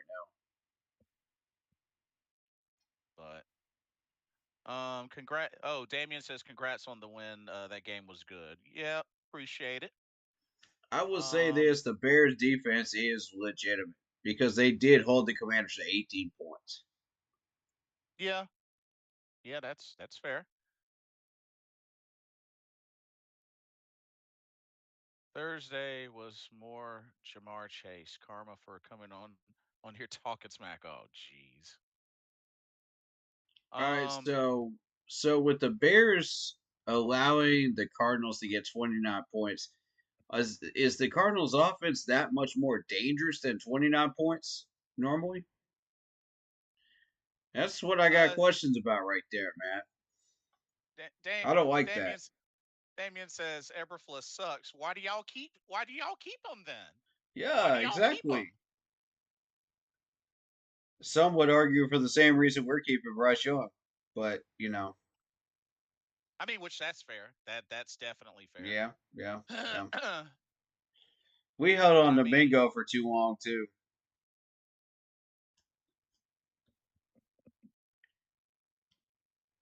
but I at will least we say got something though, for him. I will say though, Caleb Williams is putting up some pretty decent numbers. Just got a ways to go, but he's put up some decent numbers. Hmm. I He's I doing ain't his mad thing. at him. Yeah, I ain't mad at him. yeah, same. I think you got a pretty decent quarterback to start building around. I'm not gonna say he's one of the better ones out there, but I'm gonna say he's good enough that you can start building But at the same time, Damien, I love you, but I still stand strongly on y'all's offense shouldn't really have any type of serious struggles with the number of weapons that y'all have on offense. And I'm sticking with that. I'm around. sticking with that. Like y'all Maybe really it's the should be offensive coordinator. I maybe, but I honestly don't see why they can't be in at least the top 6 or 7 offense in the league, to be honest with you, even with a rookie quarterback. Just saying. Yeah, Just saying. facts, facts. And the 19-3 Patriots win is not a good look for the Bears. After doing all that work against uh, the Jags, us, and the Rams, that's not a good look. Oh, I also didn't And the realize Commanders game too. that I didn't realize Mac Jones was the backup to Trevor Lawrence. Really? Yeah. Yep, sure is. I heard I the didn't. Chiefs got Zappy, Yes. and I'm Yes. very upset about that.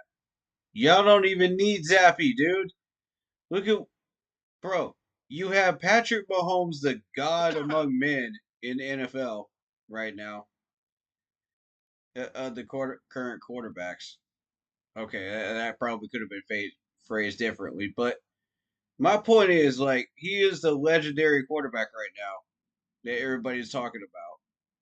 Then you've got Carson Wentz, who needs a absolute uh, Fort Knox around him, offensive line wise, which he has at KC. And he's going to succeed if he has to come in. I don't see why um. you need another quarterback. You don't. Yeah. Y'all can roll it too. Let somebody else have Zappy that actually needs him. Yeah. Um. Oh, Jared said Houston missed a field goal. Uh-oh. Whoa. Um, Damien says the reason we're keeping a Bearfluss is the same reason why y'all traded DJ Moore. Nah. Nah, nah, No, nah. Don't do that. don't do that. Don't do that. Cause and the reason why I say that, Damien, Come on, man. y'all had multiple first round picks. Not to mention y'all loaded up on weapons. Nah, no, I ain't trying to hear that. Cause y'all No. even if you take the DJ Moore trade out of it, y'all still loaded up on weapons. Nah, I don't buy that. Nope, Facts. I'm not buying that. Come on now. Nah, nah, I'm not buying that. Yeah, I'm with you. I'm not buying it either.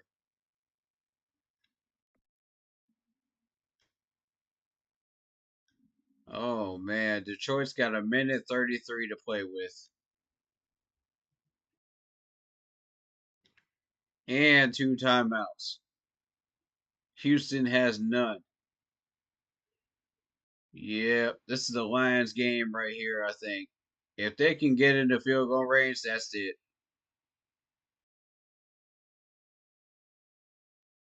So Jared Goff, despite throwing 5 picks, is about to actually win this game. That's Mm. insanity. Uh, Damian Hernandez says Carson Wentz is overrated. Zappy a good pick. Hold up, Hold up, up, no. Wentz hold is up, not a overrated quarterback. hold I'm up. sorry, no. Timeout, timeout. Ding You're ding ding ding compare ding ding ding. you're comparing Let's you're go. comparing Carson Wentz, somebody who's won a Pro Bowl and who's technically won a Super Bowl, even though he wasn't the starting quarterback, was in the MVP discussion that year until he got hurt. And you're comparing Carson Wentz to Bailey Zappi? Oh, oh, Excuse me? oh, oh, Hold up, Damien, oh. bro. Please tell me you're trolling. Please tell me you're trolling. Wow. Please tell me you're trolling. Please tell me you're trolling. Damien, for the love that is all and mighty, please tell me you're trolling. I'm begging you. I'm begging you with every fiber of my being. Uh-oh. Please tell me you're Uh-oh. trolling. You done You triggered my can't man Blitz over here. you can't be serious. You done You triggered him with that one right there. you can't be serious. You're comparing Carson Wentz to Bailey Zappi. You There ain't can't no be way. serious. There ain't no way. Come on, Damien. You, you, Nah. Woosa. Woosa. Woosa. And yes, I know, I understand he's from Raleigh, North Carolina, so it's kind of a, Woosa.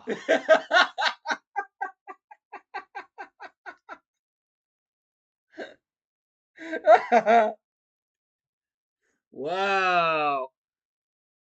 Wow. That's wild. Hold up. Carson Wentz hasn't done anything since Super Bowl. Reason why he goes with. So hold up. Nah. Damien, Being a come on, man. being a Pro Bowler. Hold up. Being a Pro Bowler has an average completion percentage of 62.7, has 153 touchdowns, passing touchdowns, 67 interceptions, and Y'all done done it now. this dude has a passer rating of 89.4% and has over 22,292 passing yards, and he's overrated. Y'all done it now. Are you sure about that, Damien? Are you sure about that? You can't come up in here with that nonsense and expect us not to call it out, man. You can't. You can't, bro. Don't do that, man. Not to mention, ooh, Wow. Well, y'all wild in the night, aren't you? I mean, heck, he even had a good season with the Colts. I mean, they finished 9-8, but even in that season, he went over 350 or 3,560 yards, 27 touchdowns, and 7 interceptions. I mean, this this Let them dude has know. this dude has only thrown double-digit interceptions twice his entire career, Let them twice, know. and he's been playing since 2016. Yes, the main thing with Carson Wentz had been injury woes. I'll give you that. But aside from that, this dude has put up great numbers in his career. Sure has. Like I said, the injuries, yeah, they were Mm-hmm. setbacks. I give you that. But to compare him to Bailey Zapp, what? Nah. What? Nah.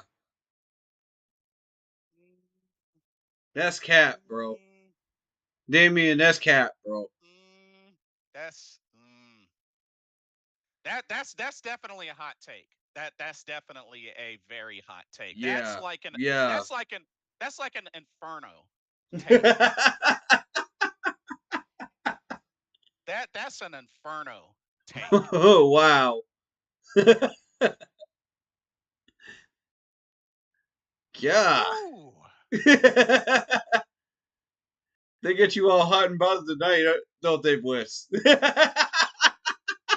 Not to mention set Eagles franchise records in 2019 for pass completions in a season and Uh-oh.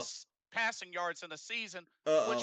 which was 2 years after the Super Bowl. Y'all done got him started. Y'all done got him started now.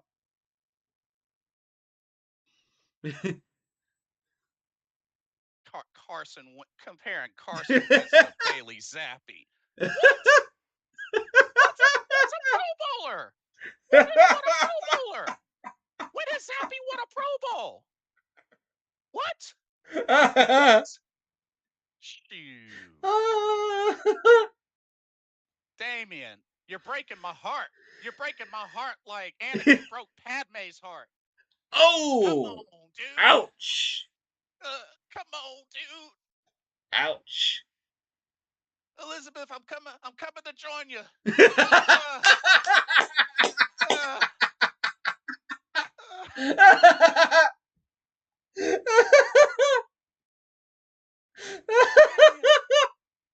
Damien. Damien, come on, Damien. Come on, Damien. Come on, Damien. Come on. Come on, Damien. I'm gonna be like Marvin Tickfa up in here. Come on. Come on. Yo! Damien, just come on. Damien, come on. Come on. Come on now! Come on. Yeah, I'm reading chat 901. I'm sorry, man. Whew. I can't. Blitz got me over here rolling, man. For real. Damien, I love you, bro, but Oh come my on, god. come on, What's good, man? What's come good? on. Damien. You know what? We could go to a Panthers Bears game together. We can meet up, have lunch or dinner. We could talk. We could debate. We can talk trash during the game. Absolutely. We can we can Yeah. we can live it up. But Damien, come on. This was a bad take. Come on, come on, come on. Come on now. Come on. Come on now. I might honestly, I might have to finish the rest of this stream in this position because my heart's just, oh man. Oh, here, hold on. Let me get some water. Let me get some water. Let me get some. we gonna have to get the EKG machine, man. We gonna have to check you, man. Oh, We got to bring you back to life, Blitz. uh, Damien, Damien. Bro. There's so many other quarterbacks you could have picked, man. So many, Oh my god. tons. But Bailey Zappi, Carson Wentz. Ah, ah. Oh man. 1, 2, 3, pump. 1, 2, Ugh. 3, pump. We gotta give him back to life, man. We gotta bring him back to life. David done killed him up in here. Death of a Oh streamer. man. Oh man. Oh man. Okay. Let me see if I can get back up. Oh man.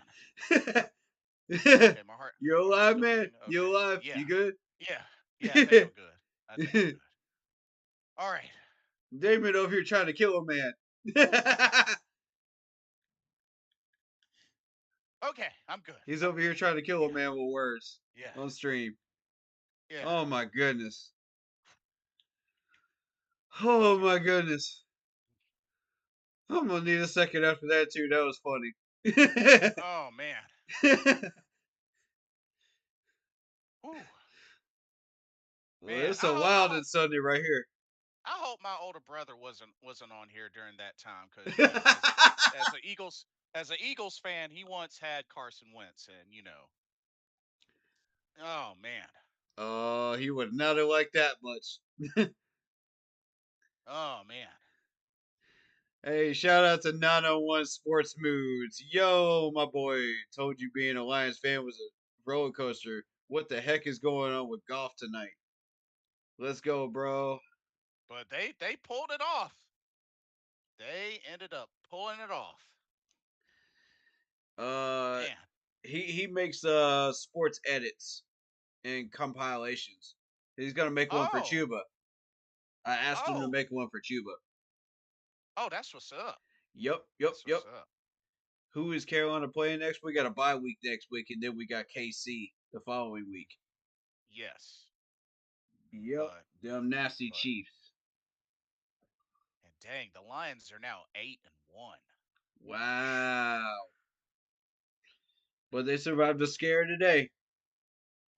Honestly, don't be surprised if they end up being the favorites to represent the NFC in the Super Bowl.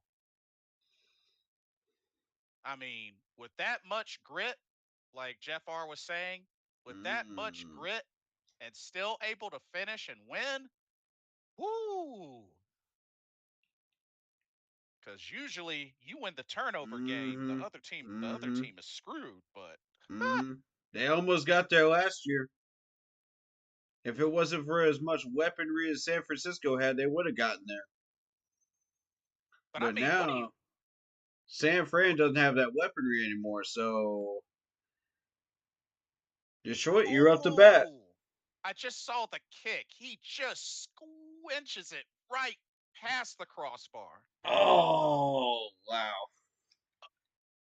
Yeah, he just fitted it right in.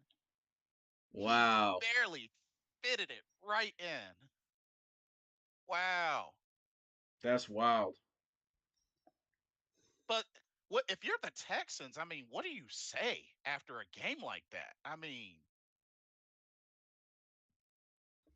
5 interceptions and you still couldn't get the job done?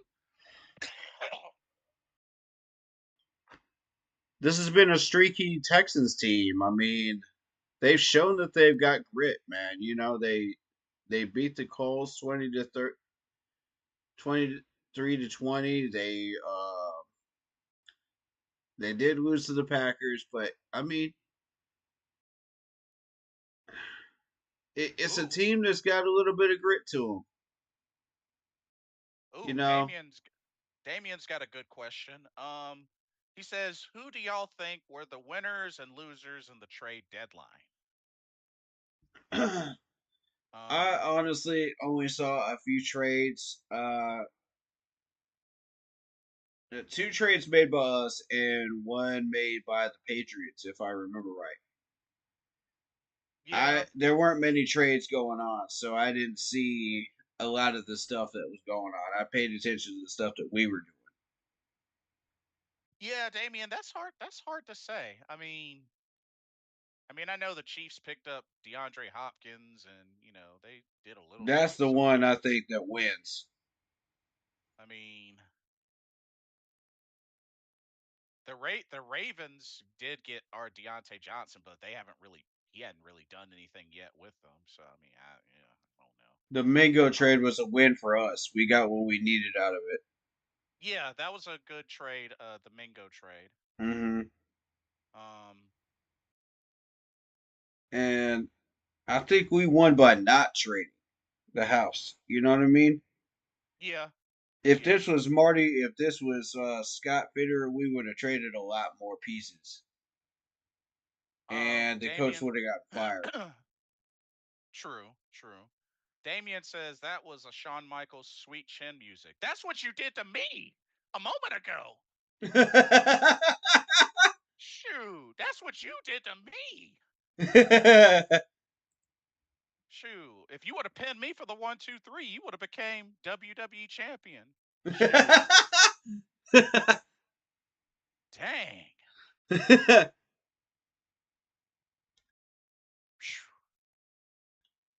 Ugh. Yeah, yeah, yeah. Ugh. He is definitely a Panthers fan as well. That is correct. Oh, cool. Yeah, Yeah, he is a Panthers content creator, same as me.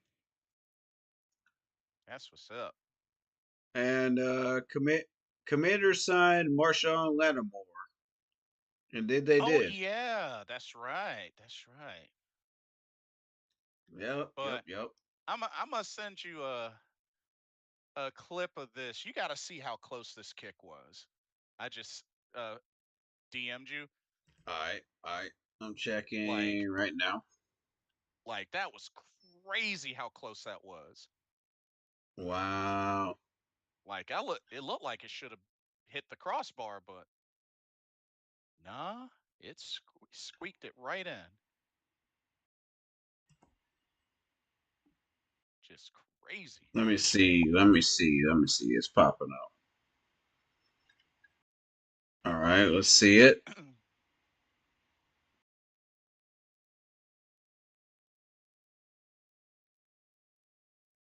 Oh!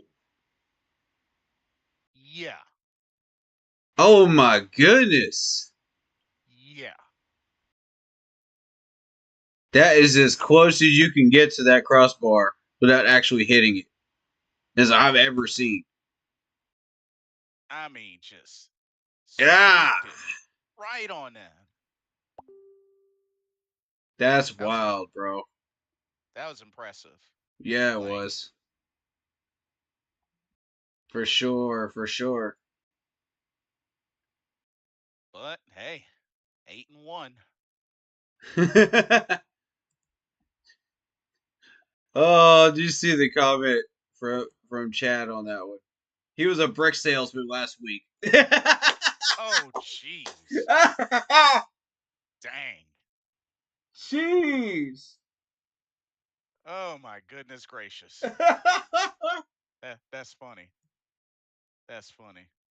Oh man. That's amazing.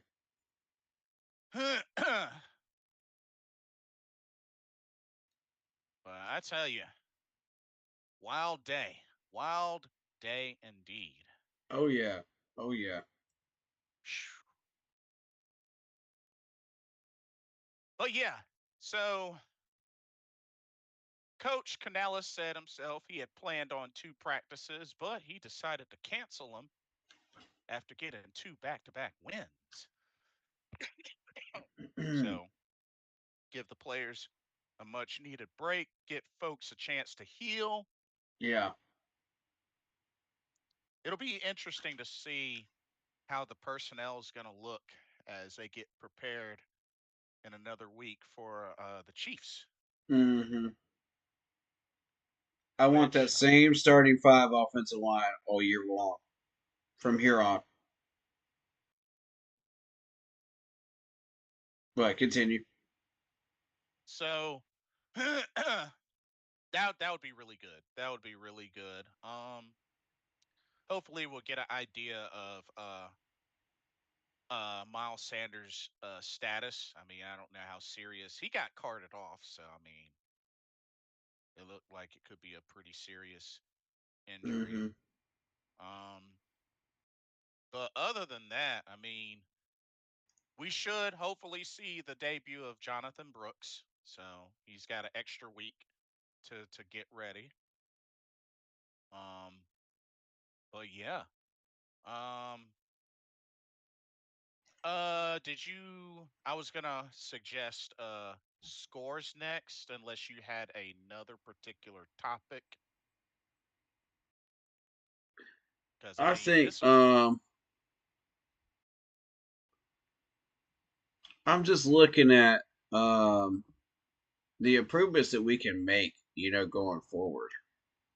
right. Okay. Because it's starting to become a lot more clear, week by week, exactly what we need. Yeah. Um. So what I see from Bryce, I think he's definitely made more of an effort to not turn the ball over, but at the same time, he's still got to take some shots downfield, which he has done, a little more than what we're used to seeing, but, there's plenty of room to improve and expand on that. I So, would agree. Um, I think just looking at this depth chart right now, I don't know that much about Jarrett Kingston. Tell me about him depth chart for the us. for us. He's a Um, rookie guard, 6'4", from the Trojans, 308 yeah, I'm not too pounds. familiar with him. Yeah, did we pick him up off of somebody's practice squad? Where did he come from? I think so. um,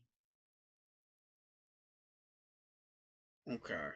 That's just a name that I've seen on this depth chart, and I'm just like, he was apparently a 6th-round draft pick by the 49ers. okay. So, Yeah, I'll take that for what you will. Zavala is definitely not the answer. Yash is not the answer. Felipe Franks, I'm about done with Felipe Franks. We need to sign a tight end. yeah, pretty much. Don't draft one, sign one. We'll do with tight end in 2026 offseason. I'm not in a hurry for that. And whoever we sign is going to be replacing Ian Thomas and Felipe Franks and Jordan Matthews. And it's going to be a permanent part of this tight end room, along So with you don't Sanders and Tommy Tremble. so you don't see Jordan Matthews still being with this team after the season? The thing is, like, Jordan Matthews and Felipe Franks both have opposite skills, you know? Mm-hmm. And the thing is, like, neither one of them are complete tight ends, and we need a Mm-hmm. complete tight end.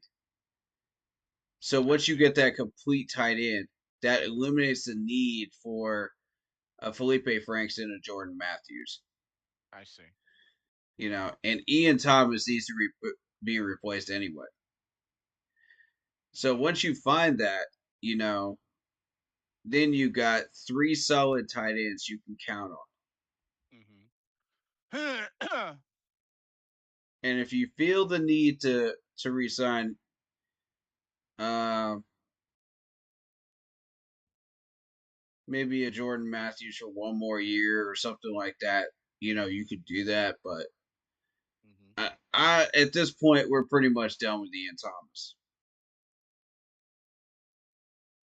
Felipe Franks was a practice squad guy. He should have never made it up to the 53.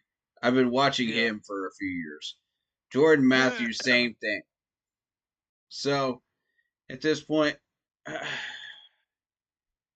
I don't want to have to ride with Ian Thomas for another year. I don't want to have to do it, but at the same time, we're using 4 tight ends. You know what I mean? Yeah, and Ian's specialty has been blocking, but I mean, There's a lot of tight ends out there that can do that.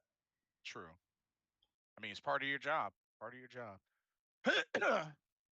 Part of your So job. maybe sign 2 tight ends and just rock with Um, that. I mean, Trumbo's gonna be back. Trumbo's Mm-hmm. still on his rookie contract, so I mean, there's that. I mean, he Dude, just when has I this. saw when I saw Zach Ertz was a free agent this last offseason, I was like, we need to sign him ASAP. That I will remember you. that will eliminate the need for Ian Thomas, Felipe Franks, and Jordan Matthews right there.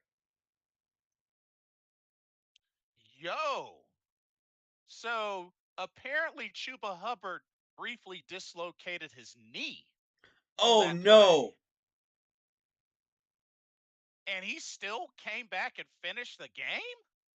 What? Whoa! What? Wow! Are you kidding me? Hold up. Hold up. Whoa!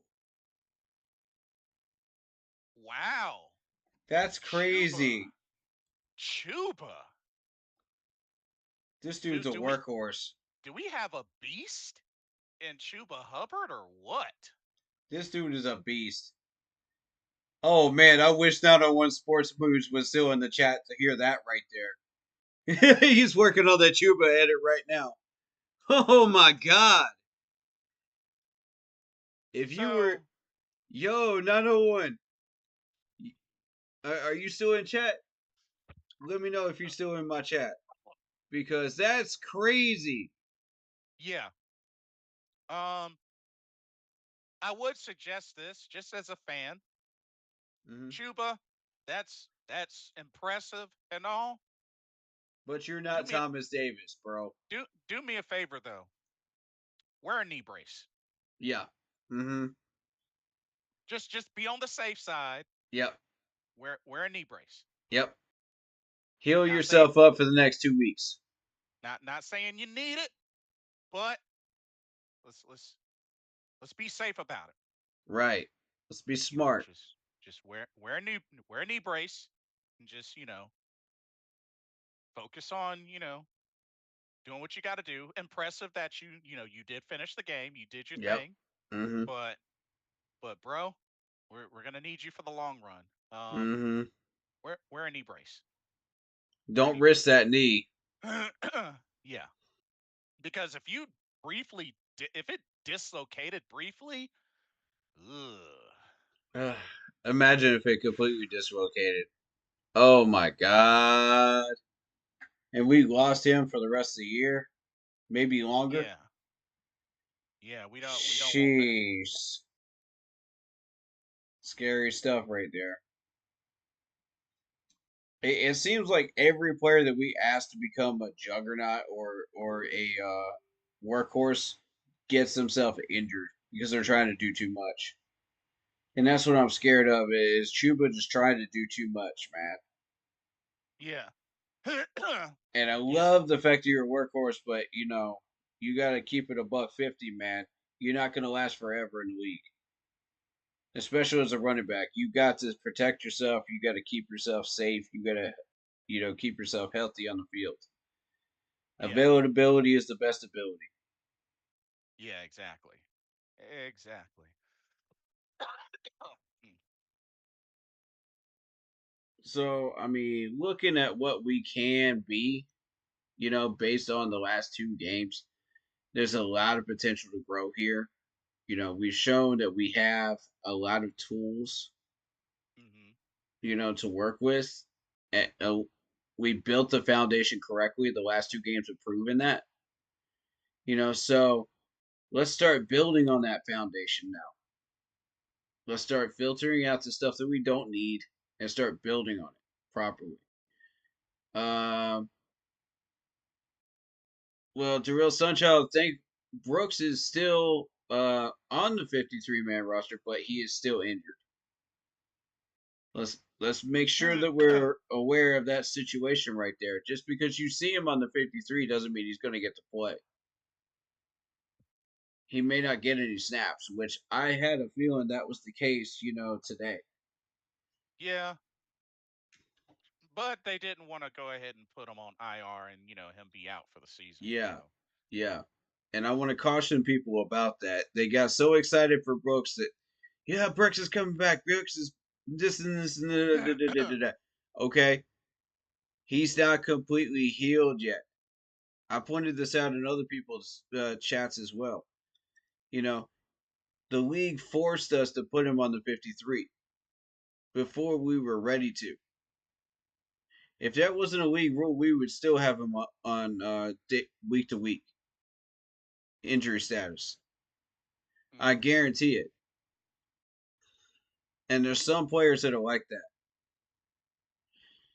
But we finally got DJ Wanham to play. Excited about that. Oh I yeah. mean, there's some pieces, man. There's definitely some pieces. Um, I'll go offensively first, and then we'll go to defensively, All and we'll right. just say this is what we want to keep versus what we want to filter out, based on what we know right now. But these players could change. These players could change productivity wise. Keep that in mind. It is mid-season, Mm-hmm. so what they look like now could look completely different in the second half of the season. Keep that in mind. But right now, this is the first overall look at the picture, at the map. After finally seeing 2 weeks of good consistency, I've talked about the offensive line.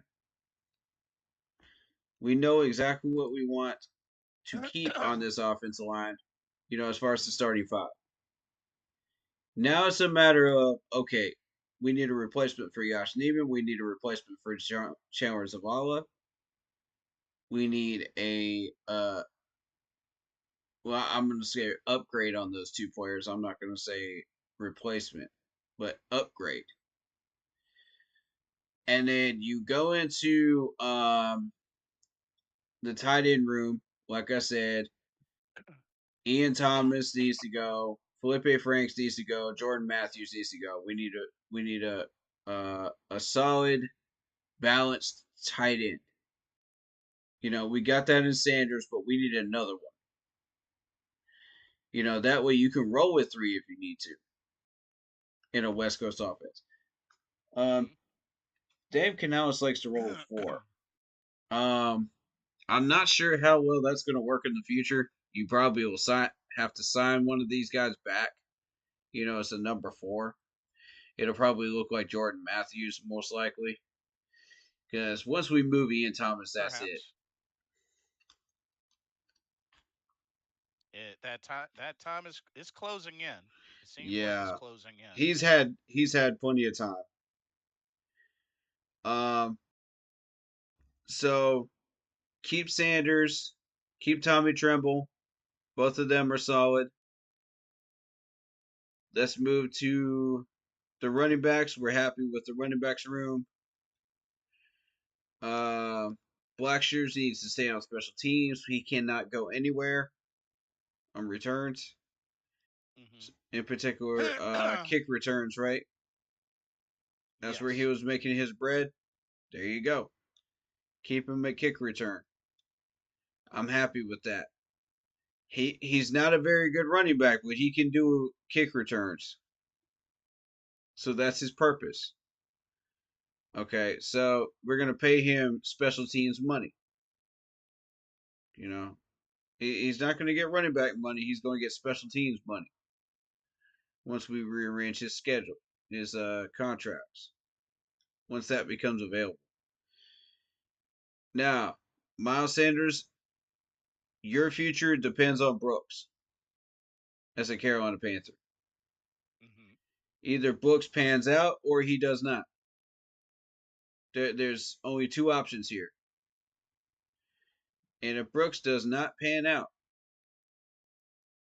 and we move Sanders for nothing, we've only got Chuba Hubbard, who now, after the conversation we just had about his knee, that scares me. I don't like that. I don't like that one bit. So I need Brooks properly tested once this man gets healthy again. That means give him some reps. We know who Miles Sanders is. We know who Chuba is. Let's leave that how it is. Hmm. Let's keep it a buck and take Miles Sanders out. Give Brooks the reps once Brooks gets healthy. That it's as simple as that for the rest of the year. Miles Sanders is good in short yardage situations. We'll test Brooks for about 2 games or so, and then either we like Brooks or we don't. If we like Brooks, he stays in after that point, towards the end of Right. the year, and we move Miles Sanders Yeah, at that that's point that's fair. with Ian Thomas in a package deal. That's what I want to see happen because Miles Sanders will still be worth something by the end of the year. And if you want to boost up his Miles Sanders trade value, then we'll do that for the last 3 games or something like that. You know what I mean? But right now, I don't feel the need to push Miles Sanders as far as reps. You know, unless Chuba is out. Going into the Chiefs game. If that's the case, then Miles Sanders needs the reps. We put Brooks at number 2 until Chuba Hubbard is back to his old self again. That's how I see that playing out. Do not give Blackshear any of these reps at second string. He belongs to special teams. That's it. I've seen enough of him. I know who he is as a running back. He is not a running back. He's a special teams man. So that's where I'm at running back room wise. We got to move Ian, but he is worth probably only a Subway sandwich right now, Dang. value wise. 6th or 7th round value. That's it. That's pocket change to a team right now that doesn't value those 2 spots in the draft order. So, to me, we'll be lucky if we get a 7th. So he's got to get packaged up with somebody that's worth something, which is Miles Sanders, in order to get something out of that. And as I've said before, make it a priority when we are trading to never give away any type of talent for free, no matter how talented they are. Agreed. I don't care how garbage they are. Package them up. Now, Felipe Frank should have never made the 53, so that's no. I don't care if he gets cut. Jordan Matthews might be worth a 7th, maybe. But Ian Thomas, we're lucky to get a 7th. That's the stuff that we got to package up. If I was general manager and I was looking to overhaul this depth on this defensive line, I'd package Josh Neiman up with Chandler Zavala and see what we get. You know what I mean? Then you go out and you draft their replacements. You look on free agency at the end of the year. You find out who could be a proper left guard for us, to replace Zavala or an upgrade on him. Now, I don't know enough about Jared Kingston, so I need to see a little bit of him playing at guard before I can really get an idea of his identity. Because right now, I don't know him from Joe on the street, as a Panther. As a Carolina Panther, I don't know him from Joe on the street. Now, as a former player for the 49ers, he was probably very, very good. But as a Carolina Panther, I don't know who he is. He doesn't have an identity yet, in my eyes. So that's what I would do if I was GM for that. And I know a lot of people are not going to like that because that means Icky gets moved back to second string while we draft a left tackle. Icky becomes the next Cameron Irving, which is fine. We can do that. We have the option to do that now because you're giving me 3 whole quarters out of 4, which is fine. It's not starter material though. We got to stop acting like Icky is starter material. That's where we keep screwing up. We keep trying to play games with this left tackle position, man. And I'm telling you, the moment we quit playing games with left tackle and get serious with this is the moment we start fixing this problem for good. We stopped playing games at guard. We went out and we paid Robert Hunt a ton of money. A ton. We stopped playing games at left guard. We got Damian Lewis. And look at the results we're getting. That's what I'm trying to tell you. Stop playing games with left tackle. Go get somebody that's going to last. Like the Energizer Bunny, man. Yeah. That's what we need. All right, so wide receiver, we lost 2 guys to trade. We lost some talent here, but we can still make something out of this. We've got 3 wide receivers, literally. That's it. 3 wide receivers. Xavier Legette, Jalen Coker, David Moore. That's it. That's all we got. We don't know any of the rest of these guys. They come off the practice squad. We don't know who they are. We got to draft a wide receiver in this draft coming up. That needs to happen. Either we sign somebody, or we draft somebody, or we do both. I recommend we do both. It is worth putting the money into that. But I'm not talking big money at wide receiver. I'm talking like decent amount of money, like maybe 8 to 10 million.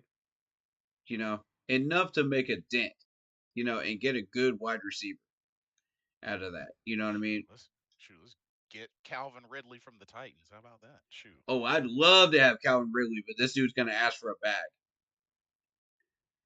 Especially considering he played for the Falcons.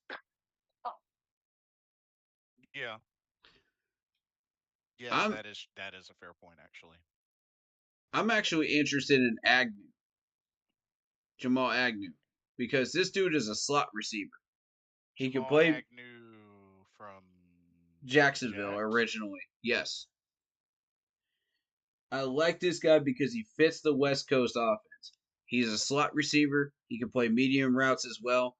He can get you these first downs. He can move the chains. Every successful team this year has a wide receiver or 2 in their wide receiver core that can move the chains for you. Obviously, XL is our deep threat. Jalen Coker is our medium threat. We need a short-term threat. And right now, that's David Moore, but can we add one more for cheap, at the end of the year, along with the draft pick, wide receiver, late in the draft, because we got bigger issues and bigger fish to fry right now. And wide receivers, even down there, have a lot of value. So, right. These have been deep wide receiver classes lately. So I'm willing to sit on that.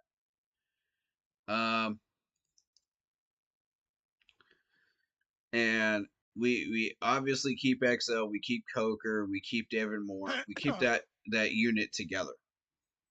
Here's a question. Mm-hmm.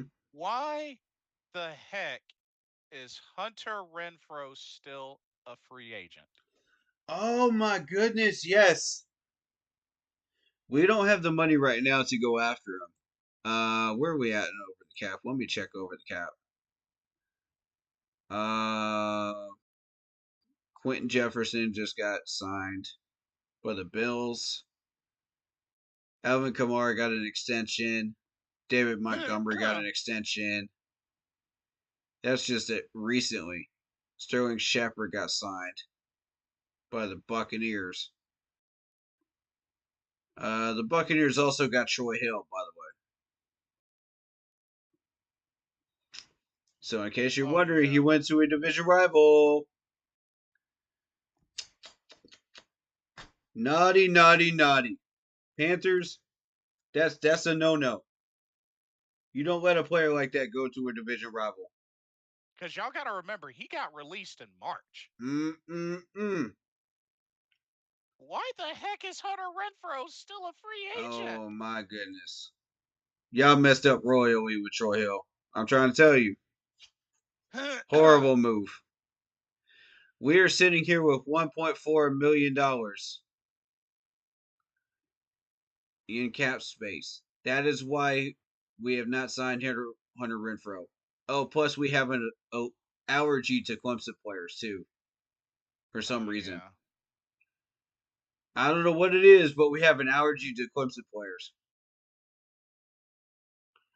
Which if you feel like Gamecocks players are playing better than Clemson players, by all means, if they're better at their position than the Clemson player, that's fine. Because Yeah. I'm all about building the 53-man roster. I'm putting my partiality aside when it comes to that as a Clemson fan, you know. But yeah. you you got to recognize Clemson has now won 2 national championships and beaten just about every national college power out there under Dabo Yeah. Swinney. And we're not taking advantage of that talent. Why? It's about practicality. It's not about bias. It's about practicality. Oh, of course, we're all about Alabama players. We're all about LSU players. We're all about Georgia players. But when it comes to Yeah. a 2-time national champion Clemson Tigers team, and we don't use any of that talent, with Venables that put Georgia Tech into negative numbers consecutive years on a triple option offense, Yep. Not to mention, folks when we forget have run trouble, run defense Yeah. trouble, anybody, like, how does this make sense? And we and just faced one of those players just today. true. And folks also forget Hunter Renfro is a 2021 Pro Bowler. Dexter Lawrence was also a Pro Bowler. Yep. Dexter Lawrence. A Yep. lot of people forget how much of a beast he was in a Clemson uniform. That man was a I mean, run-stopping machine.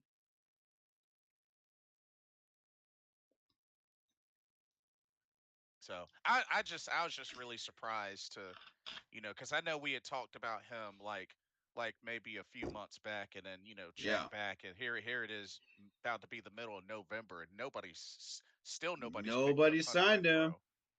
That's kind of crazy. Yeah, that's Interestingly really enough, crazy. you got a Browns team that has $46.2 million in cap room. Patriots have 36.5. Raiders have 34.4. Oh shoot. And they're all struggling right now. Why would you not sign this man? Please tell me why, when he has worked well with Deshaun Watson before. Why That's would a you good not? point. That's a team chemistry right there. Why do you think the Jaguars went with Travis Etienne? And put him back with Trevor Lawrence. That's a dude. Why would you not sign him, Browns? What are you doing? He's healthy. I mean, I don't get it. I don't get it. um, Please help me, Browns. Please help me to understand this because I don't get it. yeah, I don't know. You got a Jaguars team, $19.4 million with another Clemson quarterback, and you still don't want to put him back with Trevor Lawrence, who is struggling right now. And then if you really want to get crazy, there is a wide receiver that probably we could get for 10 million, but it's not the one you want. Who's Who's that? trying to even find his way back onto a team, and that's wide receiver Michael Thomas. And I'm like, heck no. No, no, I'm not interested. He really, since the injuries started piling up for him, he hasn't been the same. He He really is a hasn't been the walking same. piece of glass right now. Yeah, I'm sorry to say it, but if you're a wide receiver and you're a walking piece of glass, nobody's going to want you after a certain period of time. because dude, after 2019, You know, it just first two or three injuries, okay, that's a weird coincidence. Then you go up to 4 to 5, that's where yeah, people draw the line, you know, yeah, and they say, yeah, you're injury prone. You get yeah. hit with that tag, you're done. Because after 2019, he was getting more and more injuries, and he didn't even play in 2021. At So that point, you're just done. You might as well hang up your cleats. You're done.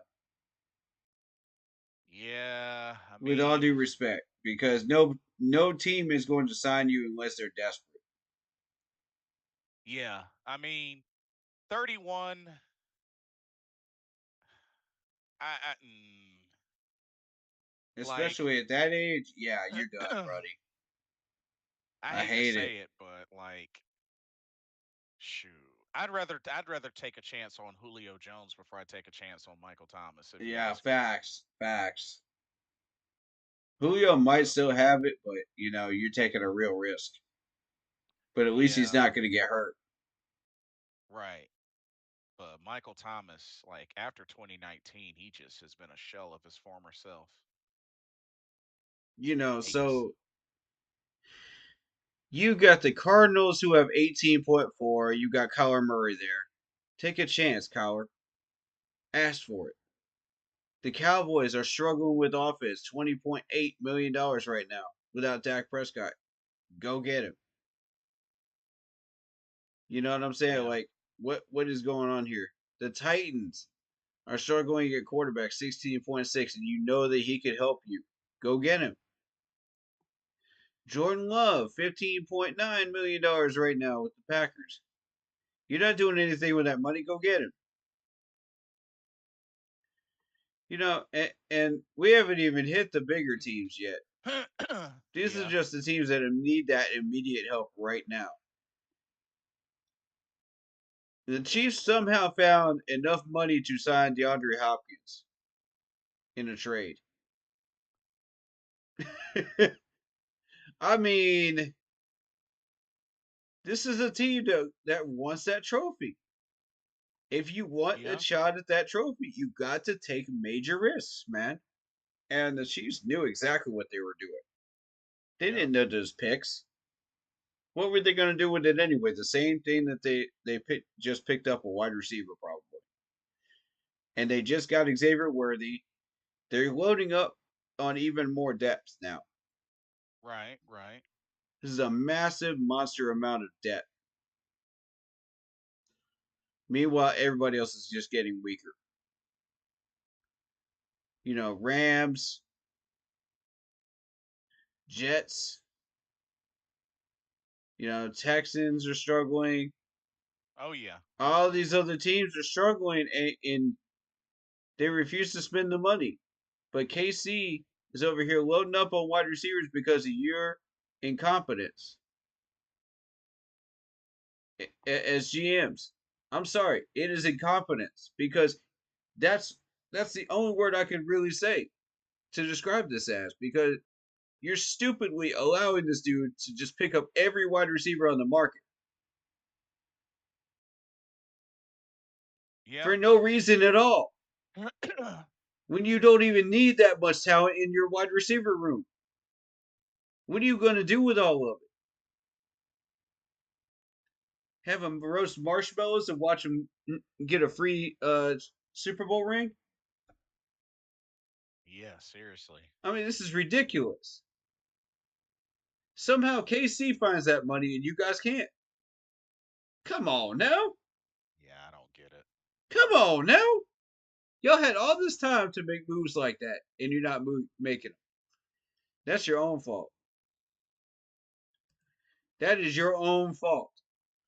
Every single one of y'all should be ashamed of yourselves as GMs. Oof. Every one of y'all. Now I'm gonna let the Lions off the hook because they're winning right now. But everybody else, Commanders, I'm letting you off the hook too. You're winning right now with Yep, what you have. which is fair. Bengals, you're putting up enough points, so that's fair. You don't need them. The teams that don't need them, you're off the hook. But the teams that are not doing it, that are still down here with this much cap room, shame on y'all. Right, right. And meanwhile, we're gonna be sitting at free agent market at the end of the year with a ton of cap room. We're about to take advantage of that. We're about to take full advantage of that at the end of the season. Watch this. I'm trying to tell you, 2025, we are sitting on $37.6 million coming into this free agent market. If we make no more moves after today, I see. Wow. that's a good amount Interesting. of money, man, and no dead cap. Chad was pointing this out. We have $1.9 million in dead cap this year. That's it. And you're looking at teams like the Buccaneers that have $29.9 million in dead cap. You got the Raiders who have 29 million in dead cap. The Browns at 39.7, and the Saints, worst of all in dead cap. They're going to be in the red. Are Oh sitting on yeah, they're $48.4 million in dead cap. oh yeah, they really have screwed themselves over. They have no one left to restructure or take money from. We're all going Yep. to come up with the money for that. There's going to be a fire sale, and we're about to start taking advantage. Watch this crap, man. I want some offensive linemen. That's what I want. All right, so that's what we're looking at wide receiver. So now we get into quarterback. Okay, you got Andy Dalton, you got Bryce Young. Andy Dalton probably will not last that much longer. How many more years? Maybe 2 to 3. Who knows before he retires. Point is, we've got to get a replacement for Andy Dalton at some point. We got to be able to train him up, which is why I suggest Cam Ward. Cam Ward would be an excellent future quarterback. Now, will he be ready to take over? No. That's why Bryce Young will be acceptable for now. As long as we keep this offensive starting five the way it is and build on that, then I'm okay with Bryce Young, starting for a handful of games until Cam Ward is ready. But if Andy Dalton plays out his next year, what's his contract look like? I know this is the last year of his contract, if I remember Is it? correctly. Should Is it? be. Let me check. I'm looking that up right now.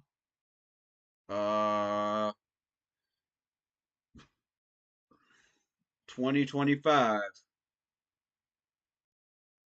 He is void. 2026 he is void. 2027 he is void. So Do we want to re-sign him for another 2 years? Uh, What would you like to do? Because we have Cam Ward here. We have a few doors we can choose from here. And if the Russell Wilson experiment does not work in Pittsburgh, I might be interested in Russell Wilson. yeah, as your veteran quarterback. Correct. I see. Cam Ward plays the same system as Russell Wilson. Now, Bryce Young is kind of that different animal, which would cause him to be the odd man out. Ah. So that's door number one. And I could see Bryce getting traded in that scenario. Oh, okay. Okay, Fair so enough. Fair enough. because at that point you've decided, okay, the Bryce Young experiment is over. It's time to bring in fresh meat. It's time to bring in Cam Ward. This is the dude we want. 100% all in Cam Ward for door number one. Door number two, I still see an opportunity to train Bryce Young with Russell Wilson. There's a lot he can teach him. Like he's And so into him. Yeah. Good call. Cam Ward would be a cheap number three until he is ready to go. Okay. So at that point we play out Bryce Young, the last of Bryce Young's contract, move him along, in a trade. Before the trade deadline. That way, teams aren't tempted to just say, now hold up, we could just sit on this and try to get him, for whatever he's worth on the market. I see. But Bryce Young, what's his contract right now? Because this is going to make a difference. Okay, so he's getting paid through 2026. Yeah, so this applies. If we're going to do something with Bryce, it's going to be in 2025, either this offseason or 2025 before the trade deadline. So that's our deadline on what we have to make a choice on with Bryce Young. And what we decide to do at quarterback in this offseason is going to signal that choice. Whatever that's going to look like, for us going forward. So we're going to go ahead and play out the rest of 2024. Then 2025, what are we doing with him before the trade deadline? Oh. So you see why this door is still open to us. You can get all three. You can get Russell Wilson. You can get Bryce Young to stay here, and you can get Cam Ward. And if you believe in Cam Ward more than Bryce Young, you move Cam Ward up to number 2 in the depth chart. But we must have 3 quarterbacks on this depth chart. I don't care. I don't care what it costs us. I don't care what it costs us as far as filling a roster spot. It is worth it. We have had way too many injured quarterbacks in the past. This has got to happen.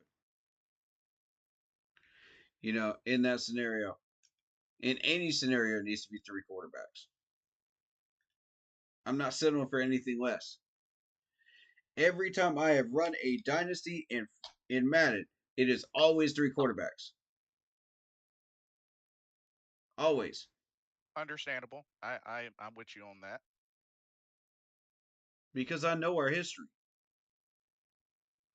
We run these guys ragged. All right. Doesn't matter what the O line looks like at that point. 3 quarterbacks is 3 quarterbacks. So that's door number 2. Or door number 3, we completely start from scratch and we just get Cam Ward. And we sign somebody off the free agent list as a backup. Oh, interesting. That's not named Russell Wilson. which I would not recommend because that takes us backwards about 2 to 3 steps again. And you got to restart the entire offense, because and center it around Cam Ward. Reset the whole offensive line again, which we don't want to do. Just to fit what Cam Ward wants us to have, and what his requirements are, which does not sit right with anybody here after what we just witnessed the last 2 weeks of that starting five. And that just massively complicates the offensive line room situation. Right. That's the door we don't want right now. So the first two look pretty good to me. I think Russell Wilson is the answer in Carolina. It will take about $6 to $8 million to bring him here. If Pittsburgh gets rid of him, which I believe they will, because I don't think they trust him up there. Ooh, ouch. Even after this win today, there's a lot of Pittsburgh fans just saying, "Are you serious? It took us this long to get a win, over a major team like this." And let's be real Scary. about this, man. It's not like he's impressing anybody. 14 for 28, 195 yards, 3 touchdowns and a pick. Yeah, he got 3 touchdowns, but he also had a pick. It's because he's in the wrong system.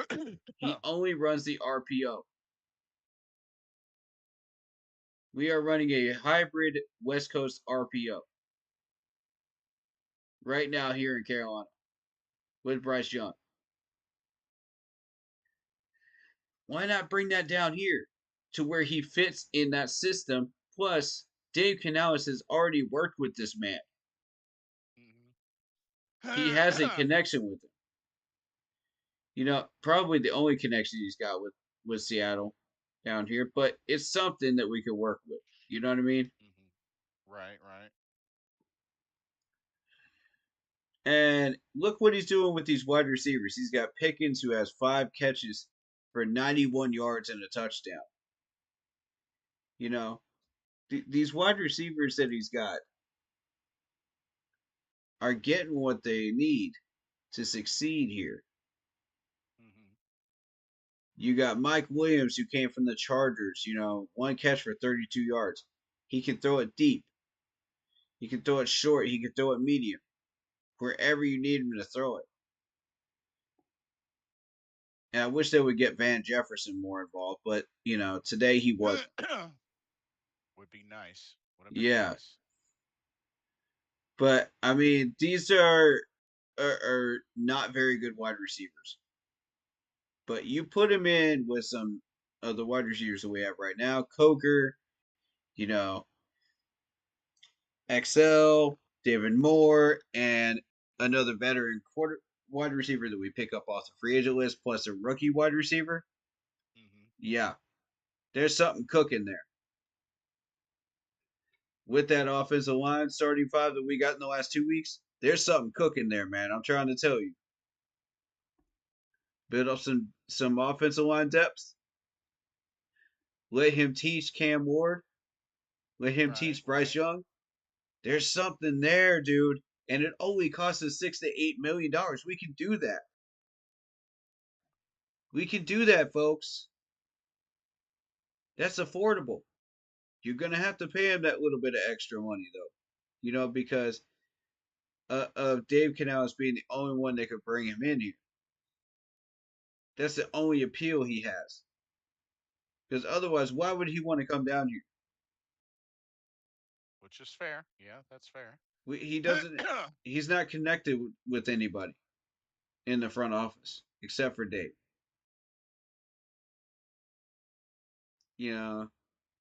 His buddies are elsewhere around the league. So I think that's our offense, and at that point the question is what to do with Andy Dalton. So Jeff R commented. He said, "So we shouldn't draft another quarterback." That's his question. I think that's in question right now because we're trying to properly evaluate Bryce Young. Some people like Shador Sanders, some people like Cam Ward. Mm. You know, I personally am on the Cam Ward train after what I've seen. Oh, okay. This dude is consistently putting up 300, 400 yards a pop, and that's against everybody. I mean, is there really any other notable quarterback aside from those two to really look at? I mean, That's a I guess that's a very there's. good question, actually. I guess there's Quinn Ewers, but from the quarterback out of Texas, and but I don't know. Yeah, it's not a very strong quarterback class. They're even saying that he could fall to the second round.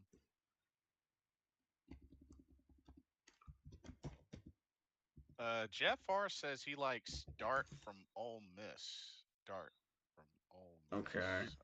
QB class 24. Let's see.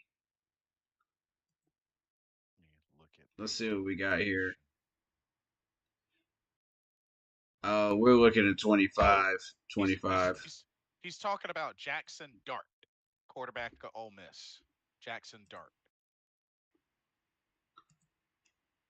All Dang, right, has so we're looking at those three. Let's see. Carson Beck from Georgia is on the list. yeah. Jalen Moreau, but we've seen what Alabama quarterbacks bring. They're soft. Next, Garrett Nussmeier from LSU, Dylan Gabriel from Oregon. Oregon surprisingly is number one right now. Oh, So I mean, keep that in mind. Drew let's. Allar from Penn State, Curtis Rourke from Indiana, Cade Kubiak, who is one of my personal favorite quarterbacks, is on the radar. And this dude is kind of been shaky, but he gets the job done. He does. um, Looking at this Jackson Dart, I mean, Yeah. right now, 3,409 yards passing, 22 touchdowns, 4 interceptions. I mean, he's gotten better and better each year in his college career. Played his Looks like he played his first year of college at USC and then went to Ole Miss. 21 Interesting. touchdowns, 71.7 completion percentage, 3,210 yards, 131.2 quarterback rating this year. Um, Only three picks and a rushing average of 3.3. Who is this? This is Jackson Dart, Oh, Jackson Dart. Gotcha, just as gotcha. of this year. Oh. Yeah, I'm looking at him on NFL Draft Buzz right now. Jeff R says he has all the traits, and Ole Miss doesn't have a ton of talent. It's just him. Hmm. Hmm. So he's the main one that stands out. Okay. His weight is Uh, in the yellow as far as measurables.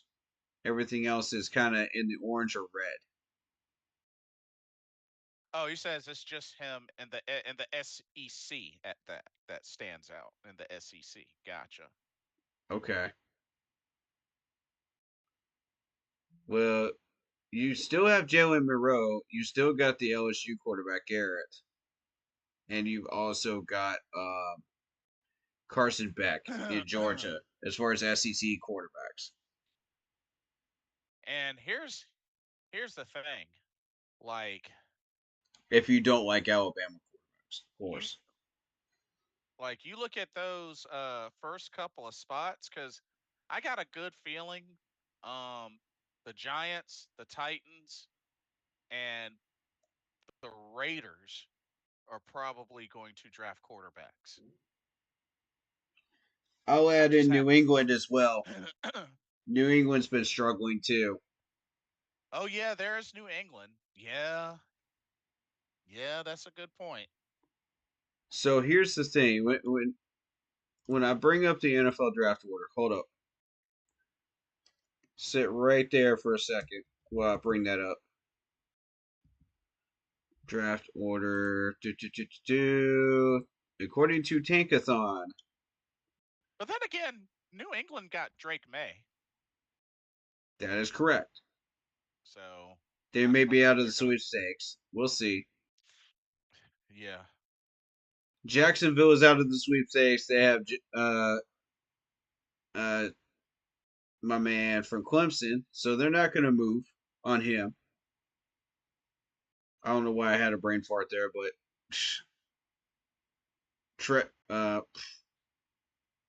my brain ain't working at the moment. Give me a second. Take your time. Yeah. But yeah, Giants will be out of the race too with Drake May. Tennessee was on the radar. Tennessee always picks the wrong quarterback. Uh, Cleveland is stuck with Deshaun Watson. They can't get in on the race. Las Vegas, these guys will may be in on this, but I think they're going to go for Shador Sanders. uh, I'm betting on that um, heavily. Jeff R says Cleveland is drafting a quarterback too. I mean, they did get Bailey Zappi. I mean, But Zappy just went to the Chiefs. wait, he just went to the Chiefs. He did? Zappy, I believe. Let me see. Because I know Carson He's Wentz. Zappy. I know Carson Wentz went to the Chiefs. No, he's a Brown. He's a Brown. Oh, okay. He was on the Chiefs practice squad at one point, Gotcha. which But really yeah, pissed me off because I really like this dude. and with the Browns, I mean, with all that money they paid uh Deshaun Watson, whew, Yeah. it's going to be kind of an ugly look for them to do that. But I mean, you never know. And Jeff R says, I think the Jets are moving on from Aaron Rodgers. They are 3-7. Ooh, solid point. I Solid mean, point. let's keep it a buck. The Jets were trying to buy a ring. Let's just keep it a buck. Yeah, and it didn't work. And Yeah. the first thing that Aaron Rodgers did when he went up to New York was say, "I have a shopping list of players that I want." I Look, mean, he was Tom Brady or something, man. Man, I get mean out of he here with that. I The mean he Jets even got manager was like, "Are you kidding me?" he even got his best buddy Devonte Adams, and apparently that didn't help. Bro, you got everything you asked for and you still didn't succeed. Yeah. Like, stop it. I mean, Stop it, Aaron. You have no reason to be pissed off right now. right. What a joke. But yeah, I really just feel like they tried to buy a ring. Yeah, They really it's tried to time buy for Rodgers to retire. I'm a ring. sorry, it is. Aaron Rodgers, you had a great career in Green Bay. With all due respect, man, and you did fine with your career, and that's all nice, man. You got your ring, you got your money, you're good to go, man. Just take off towards that sunset, man. Enjoy the rest of your life, man. Yeah, You he earned got it. his one ring. He got his one ring. I know you love the game, Aaron, but it's time to move on, bro. Everybody gets told it's time at some point. This is your Just time. just don't pull a Tom Brady and sacrifice your family and marriage and all Oh that. God, no. God, no. Please, God, no. Not in New York, man. Not in New York. But all right, so But Khalil Wesley says Chuba Hubbard earned it. He's signing his contract. That's what's up. Yep. yep. He also said Alabama quarterbacks don't develop in the NFL. I mean, lately, it is true. Here, They here's the here's the thing, though, Khalil Wesley. That's not going to stop them from getting drafted. That's not going to stop them that's a from fair getting point too. an opportunity. I mean, what are they going to do? Are they just going to be like, well, he's from Alabama, he doesn't deserve a chance? No, they're not going to do that. No, I mean, they're not going to the just league cut still values Alabama quarterbacks yeah, they're not going to just cut a heavily. school off, just because certain quarterbacks that while doing well, he's gonna suck. He came from Alabama. No, they're not. They're not gonna just do that. I mean, people are starting to do that with Notre Dame quarterbacks. To be Really? fair, yeah, Oh, that's sad. But yeah, that was actually going back to I know one of the points in our chat. Like I get school prestige is a thing. I yeah, totally get that. Um, does it have a meaning to it? Yeah, I mean, you know, all the college football fans know it has meaning to it. yeah. But my only point overall is you do well at your school, especially if you're putting up excellent numbers, breaking records and all that. Mm-hmm. I'm Mm-hmm. not saying I'm not saying that you're going to make it into the NFL, but you at Mm-hmm. least deserve some sort of look, some sort of chance to at least try. Mm-hmm. You should at least get a shot.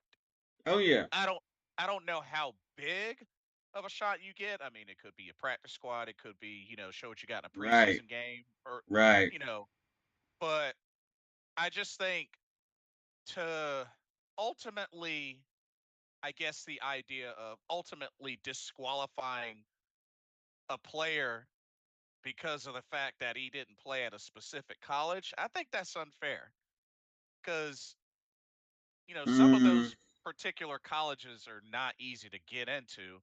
Not to mention, if, no matter where you're at, if you're doing your job, then what's the problem? You know Yeah. what I mean? Yeah, but there needs to be a cutoff point at some point because you got a Division 1 and Division 2. You know what I mean? And at some point there is a cutoff to where these quarterbacks end up being worth a sixth or a seventh. You know, or even I just mean, undrafted and end up spending their career on the bench, waiting on a phone call. I mean, it's it it's unfortunate that that happens. I mean, They need to be battle tested. I mean, and I mean, them getting a shot in the NFL, is that not them getting battle tested though? Like, I'm just saying. Like, Uh, I thought that's some what that teams are meant. desperate enough to go after that type of talent, because they think it can save them, you know, and occasionally you find that one diamond in the rough, and that's all you need. Like Brock Purdy, for example. Nobody expected Brock Purdy to do anything in the NFL, and Yeah, look where this dude is now. yeah, and that's understandable, and that's why, like, at some point there's just certain people that you got to take a chance on, and especially Fair if point. they've shown that they can perform and be successful like at the level that they're at, then like I said, I'm not saying it's going to translate, but I would think that they're at least deserving of an opportunity. Well, the Eh, conferences do come into play because now you have tiers. You have, like, say, okay, say a Big Ten quarterback isn't properly battle tested, because the SEC is the bar. You know what I mean? Everybody tests themselves against the SEC. Mm-hmm. So if you're in the Big Ten, you have to put up extra numbers, in college to show that you can stay with these SEC quarterbacks Mm-hmm. because that's the bar. You know, ACC, Uh, same thing. If you're a Clemson player, then you're usually keeping up with the SEC players. But mm-hmm. if you're from the rest of the ACC, you have to work double as hard just to put up the numbers that SEC players would be putting up against you uh, to Jeff compete R with you. says. Jeff R says normally the successful NFL quarterbacks come from the Midwest and West Coast colleges. Yeah, Excuse me. and it just depends on the player and the position, really. But pretty much everything tests itself against the SEC because that's been the benchmarker. You've seen how many national championships come out of the SEC lately? You know what I mean? Like just Mm-hmm. about every year. Yeah. If it's not Alabama, it's LSU. If it's not LSU, it's Georgia. You know, and it's just gotten obnoxious hearing the Yeah. SEC elitists, be like, SEC is the best. It's just like if you're in the ACC, you're going, oh brother.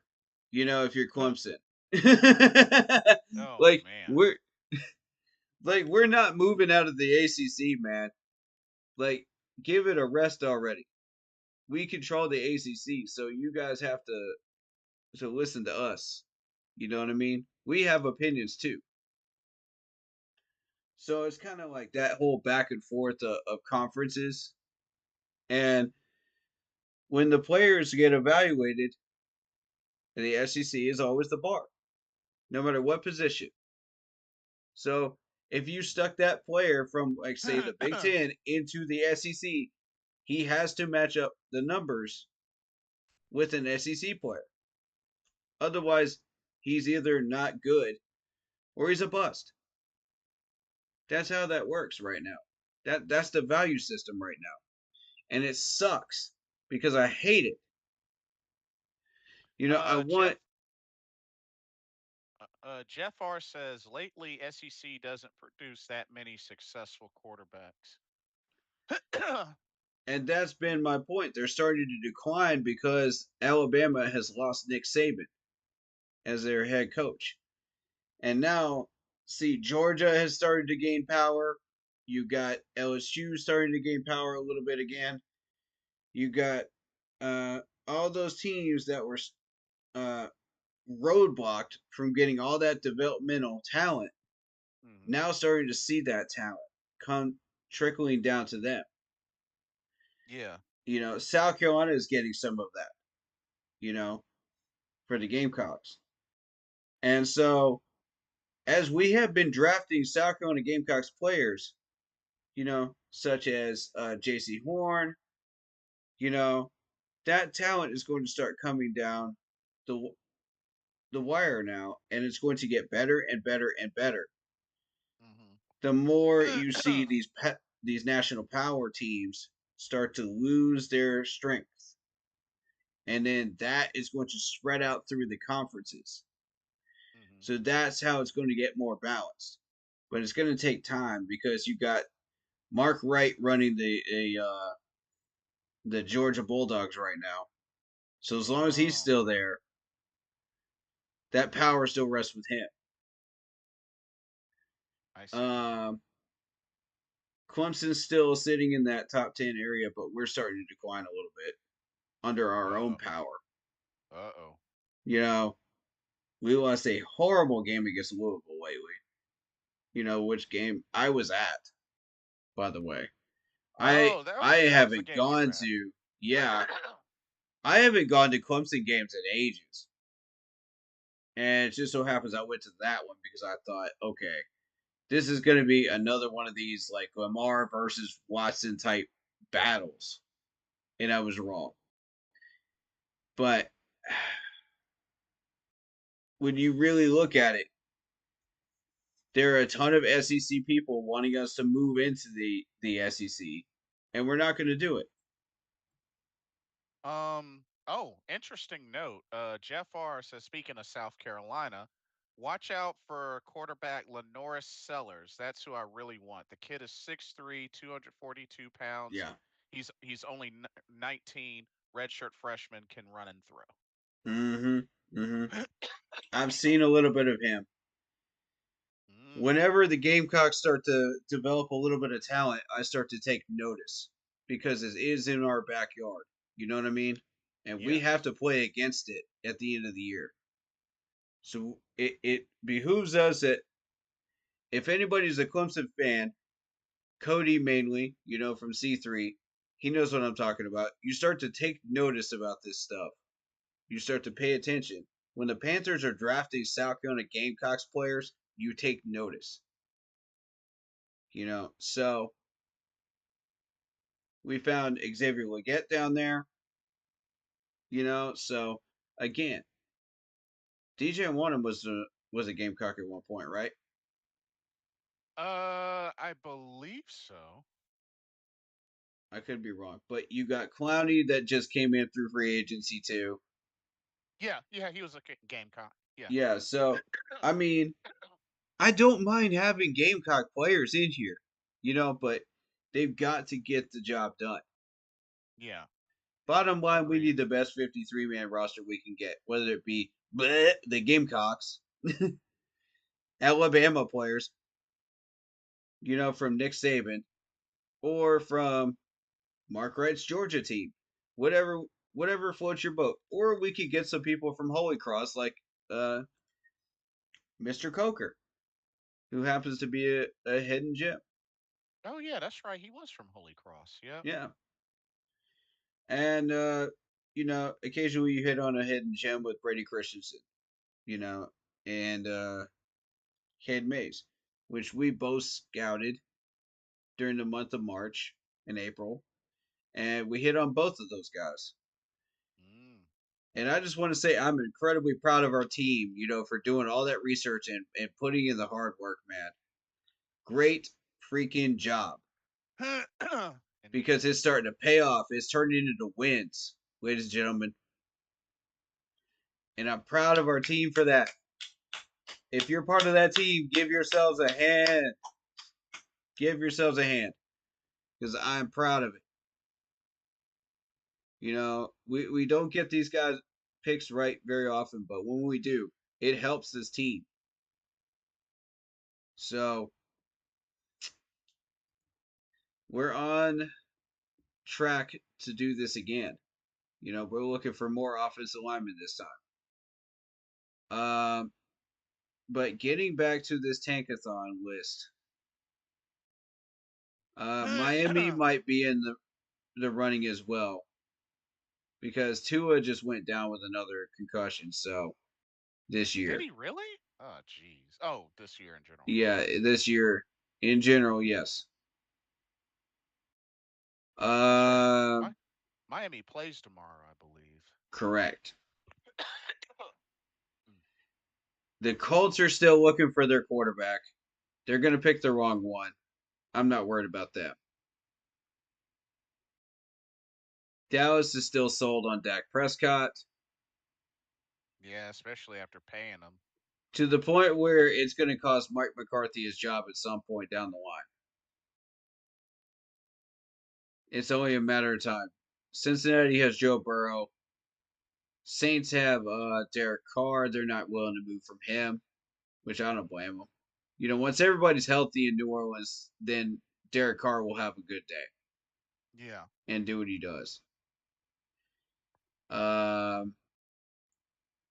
Chicago is the only one I can see that drops at that point. Honestly, to become a threat. Chicago might get a offensive lineman. Yeah, that's what I'm thinking as well. So we're gonna have as far as the quarterback sweepstakes, we've got about 3 serious teams that we're really dealing with. We've got the Giants, Tennessee, and I could definitely see Raiders. the Raiders being in that mix. Because I know Yeah, my dad. I and know my possibly dad. New England. My dad hinted at the idea of he wants Shador Sanders personally, but hey, you know. And if you're a Shador Sanders fan, you don't want him going to the Raiders. You know, make your voice heard. If you want Cam Ward, such as I do, you know, then we are looking at the Tennessee Titans. We're looking at the New York Giants. We're looking at Miami. And we're looking at New England right now. Yeah. Those are your four. Pay attention to them. Whatever they do will determine what happens with Cam Ward. Yeah. You we know we have a shot at maybe 2 more wins on the season, which again keeps us in the top 10, Hmm. That's a which big is maybe. exactly where we want to go. That's That's exactly a where we want to be at, though, that's a because huge maybe. I see it. I see it. I see it. Because I can see the Raiders getting a couple more wins, a few more wins, getting themselves out of the doghouse. Depending on their schedule. Jeff R. He's calling it. He's saying, uh, guys, I'm telling you, the Browns are going quarterback. Watson has more charges coming, and he sucks already. They'll be moving on. I guarantee it. They But can't but though because he's under a massive contract. They're locked in. They're married to him. and they so are you saying that they're not gonna like sew into Bailey Zappi, Jeff R? Because I mean, That's what I'm thinking they're going to do. So because I mean we got they'll go into Zappy and then they'll see where Watson's contract is at that point. And if Zappy turns out to be the answer, okay, cool. If not, you draft one in 2026, and that gets to be a developmental quarterback. And you just sit on Watson and Zappy until that quarterback is ready to go.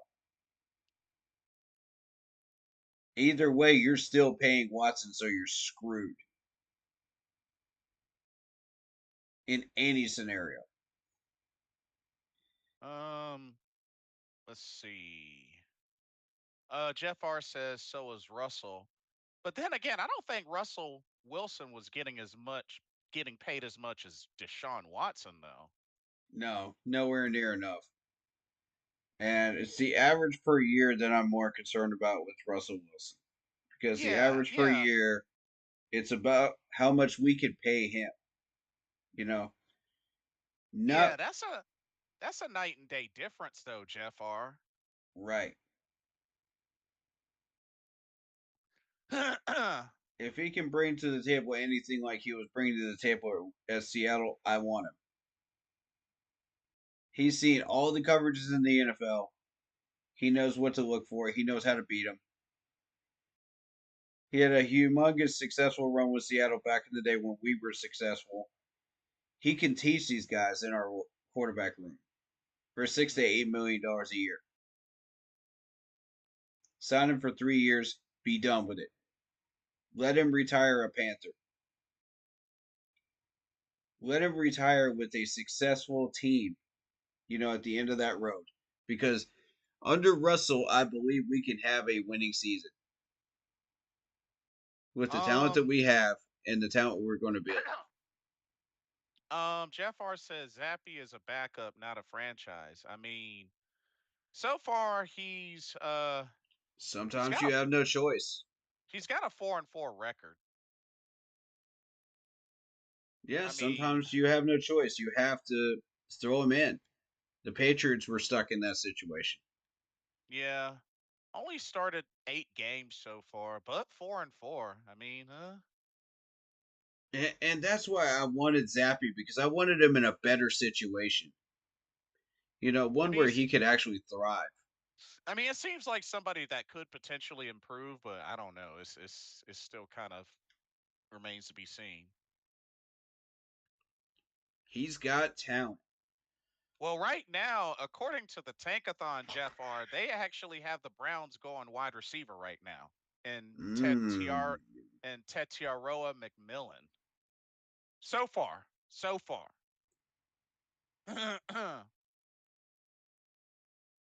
They have us picking a edge rusher from Texas A&M, Nick Scarton.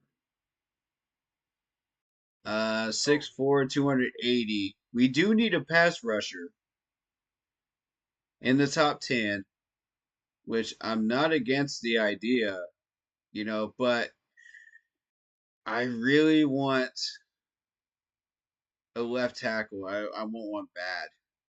hmm And look who is at number 7 picking up a tackle. None other than New England. oh, Picking really? up Will Campbell. The first tackle to go off the board, supposedly in that mock draft. Let me see if ESPN perhaps has a. I don't know if they might have a mock draft Tyler for it. Booker from Alabama goes to the Bears at 16 in the mock. Multi-purpose guy. Ah. And I'm going down the list here. Emory Jones of LSU goes to the Bills at the end of the list here in the first round. Who do they have us going second round? Second round, they've got us picking up a corner at 49. Jahidi Barron. No, that's a reach. Going for a corner that early is a reach. Who else do they have us getting? Xavier Watts, safety from Notre Dame. No. No. We need to sign a safety, not draft one. I want top 10 money going into a safety. It's time to stop playing. You say you want top 10 money into a safety. I see. Yeah. It's time to stop playing games with the safety position and get serious with it. Like we did with Eric Reed. I see. I want talent back there. I want to not have to worry about safety anymore. I want to make sure that our corners have that protection back there, have that safety blanket. So if they get into trouble, if they have trouble with coverage plays, or a certain wide receiver that's giving them problems throughout the game, I want to make sure that we got a safety back there that's able to spread the field and get the job done and get open field tackles and cover their butts. The corner room looks good right now, but I want a solid safety. A solid safety. Mm-hmm. Um, Jeff R says the more reputable sources got Cleveland going quarterback. Um, which I mean, if they go quarterback, they go quarterback. My whole thing is with that big of a financial investment in Deshaun Watson, and for them to just cut that, they're gonna take a heavy, ginormous financial blow. That's all I'm saying. Oh yeah, That's all I'm it's gonna saying. cripple them. Like, They're not gonna be able to do anything else. I mean, they do what they got to do. I mean, sure, it is what it is, but that's going to be a huge blow to their cap because that's a giant amount of dead cap. Like, just in this year Facts. alone, just in this year Facts. alone, 200 million dead cap. Yeah, like, Good God. yeah, 200 million in dead cap. Next year it drops to 172 million. Do you Like, realize that we were a heartbeat away from that happening to us? yeah, that much Ladies is and true. gentlemen, we were this close to having that happen to us and being in financial cap ruin. Cause when they first announced it and they said $230 million, I was like, Good God. y'all gotta be on something. Cause There is shoot, no way. We dodged the bullet, bro. We dodged not to like 20 bullets. not to mention not only 230 million, but they guaranteed 230 million at the signing. I was Why like, would you do that? y'all are crazy. Browns, why would you do that? Y'all, shoo wee. Okay, kids, close your ears for just a second. How much crack was this management on when they made that deal? Seriously. How much Jeff crack, dude? Jeff R says you're right. Their franchise made a huge mistake. I'm just glad we didn't get them. Facts. Good God, dude. There's no way. All right, kids, you're good. You're good now. I mean, 230 million There is guaranteed. no way. There is no possible way. And the average per year out of that was 46 million. 46 Oh million my a year. lord. Oh my lord. That's insanity. That's And what is he unheard of. and what is he doing right now? Out for the season. Absolutely jack nothing. I mean, I kind of feel for the guy. I mean, it's unfortunate, but Yeah, dang, I don't know what the Browns organization was thinking. I Like, don't either. I don't either. and see now, there's reasonable debate on if Deshaun Watson is now a shell of his former self because he hadn't really Oh man. been hitting on Jack since he left Houston. And I'm so disappointed, man, because I loved watching as a Clemson Tiger, man. And some of these people just don't belong in the NFL. They just Yeah, don't translate. And he's one of them, unfortunately. Y'all did all this stupid stuff, man, and he's not your guy. and he's right now he's still 29 years old. Oh Don't man. he doesn't turn 30 until next September. So It- yeah, and you expect people that come out of Clemson would have to be, very professional under Dabo Swinney. You expect them to not get into any trouble and do anything stupid. And honestly, like DeAndre Hopkins is probably the exception because he got into the illegal substances, but you look at Watson and you go, huh?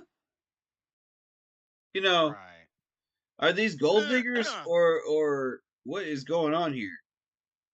I feel like they're gold diggers, bro. With the amount of cases going on here, the gold diggers are out for that money, man. They want it. They see that $230 million and they're like, oh my God. You notice these cases didn't come up until that contract was signed, right? That's another good point as well. Uh-huh. They saw an actual gold mine right there in Watson. And they said, let me get a taste of that money. Shoot. I don't think I don't think any of that is real. I'm just being honest. As a Clemson fan, I never bought into it to start with. Because I've seen so many people take advantage of players, athletes, musicians, and I'm like, dude, these are gold diggers. Mm. These are gold diggers.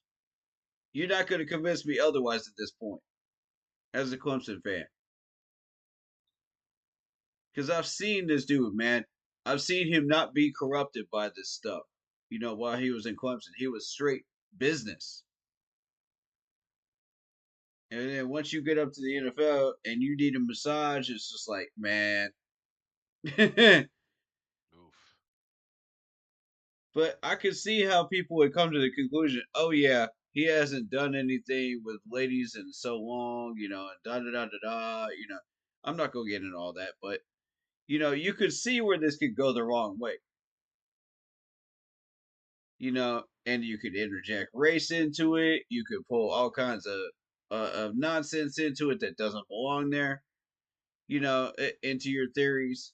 But end of the day, this man is about business. Yeah. first. He's always been that way from what I've seen of him as a Clemson Tiger. And that's before he got into the NFL. And that's why I'm just like, there's something that just doesn't sit right there. It doesn't sit right. My gut is just telling me these are gold diggers, man. Hmm. And, Interesting. and you could say, oh, well, the number of cases, it has to be real. It has to be real. It has to be real. And I'm like, okay. Did you check the number on that contract, though? What does it say again? And when did this happen? Right after the signing of that contract. So, bro, there's so many people trying to get a piece of that pie out there of these big contracts of these famous celebrities and people, man. Yeah. I see that as a thing now. But you go back into the possibilities of what we could do in that first round. We could be looking for a quarterback. We could be looking for a defensive end. We could be looking for a left tackle. We could be looking for maybe even a linebacker. Dare I say it? You know, Ah. at that Interesting. point, But honestly, there's certain positions you don't look for in the first round. You don't look for a corner in the first round unless you absolutely have a desperate need for it, like we did with J.C. Horn. That was one of our Ah. top three necessities that we needed to solve at that time. You know, but mostly, Right. Right. you look for those positions that I'm telling you. And if you don't get these tackles, if you don't get these linemen in the first three rounds, they're gone. They're gone, bro. They're like dust in the Yeah. wind. You're dealing with these B-minus guys that are like Cameron Irving types, and you're stuck with another one. Oof. Do we really want to take that chance? No. That's why I'm telling you, you got to take this completely seriously. If you're going for a tackle and you're wanting to solve this left tackle problem, take it seriously. Don't F around and find out. Don't wait Right. until the fourth round, fifth round, etc. We got lucky with Brady Christensen. You're not going to get that lucky again. If anybody thinks that we're going to get that lucky again, you are crazy. That was a fluke. Mm. I've seen the patterns. I know this. Okay? That's why I was just like, that is so weird that these two were still on the board that low. That is bizarre. Yeah. You saw my reaction to that during the draft. Right. Right. And it's not normal. Defensive ends always go in the top 10. There's at least one, you know. There's a Right. wide receiver that goes in the top 10. There's a quarterback at least that goes in the top 10. You know, a defensive tackle goes in the top 10. You know, and then you get one offensive lineman that goes in the top 10. So if we're smart, we got four different options. At four different positions we can fill. Mm-hmm. You know, but we got to choose carefully. Whatever is there is there. Whatever is not there is not there. And that's the beauty of this top 10 because we have the options open to us. Right. You know, if we drop out of that top 10, it gets a little bit more complicated. Oof. But So it depends on what they make a run on.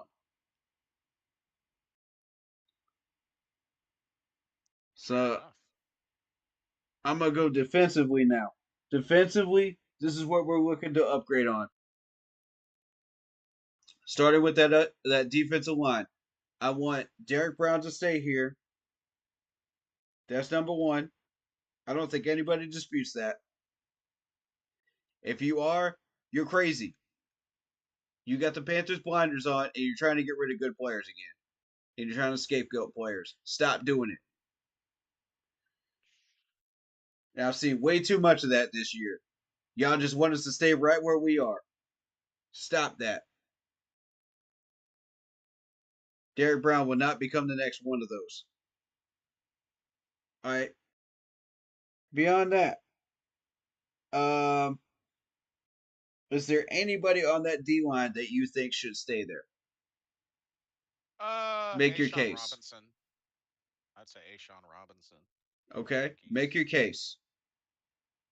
but that's the only one that comes to mind currently, to be honest with you. Yeah, make your case. If you want him to stay, make your case because we're at that point. I feel like he's finally been showing up quite a bit. You know, he's gotten a couple of sacks, and I think he's definitely someone that can uh, continue to continue to build that up more. I feel like he's that type of player. So Hmm. Hmm. Okay, I'll buy into him for now. He's yeah, trending right now. but like He's like I said, trending. that's the only one I can think of currently because I feel like that whole D line, us with the exception of him and Derek Brown, needs some serious tweaking. Yep. Yeah, Filter it out. Filter it out. The rest of it, filter it out on the D line. Replace it. Filter it out. We got a bunch of fourth round and fifth round picks for that. That's what those are for. That's why we've been making those moves. People who are paying attention understand this. They've noticed it. And they said, hold up a minute. Now, I'm going to read out how many picks we have and where they're at.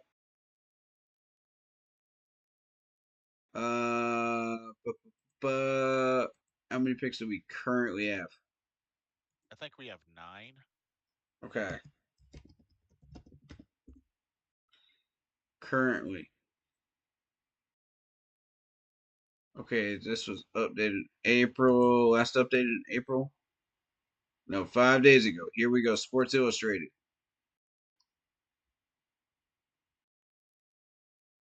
All Panthers picks within 20 foot. Come on.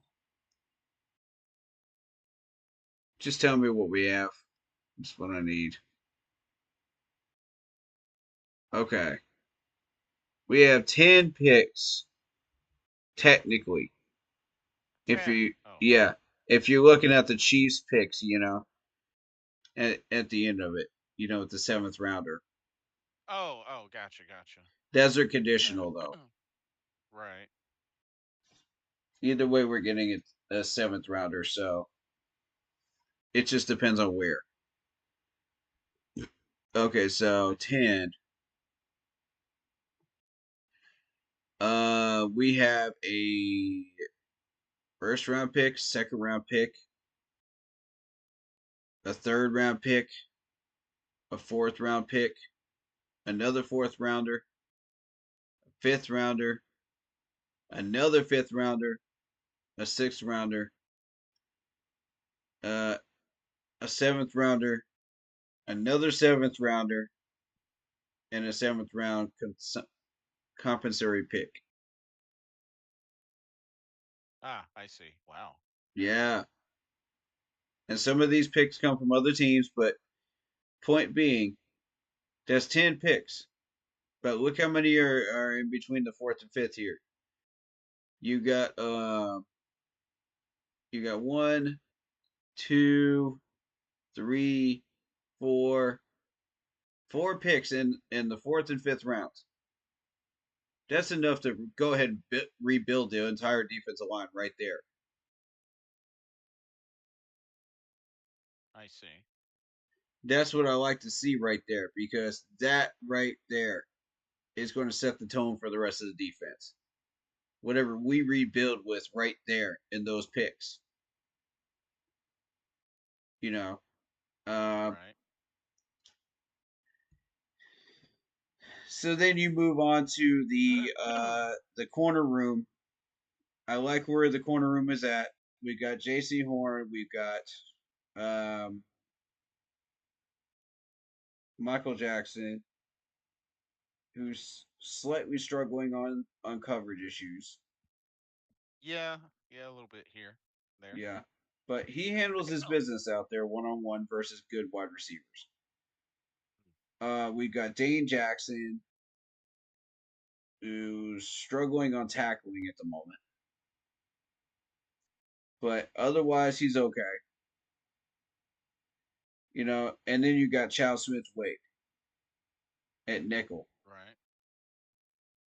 And since you got rid of Troy Smith, now you need a replacement for Troy in this draft. Pick one up in the 5th. All right. That's what I want to see happen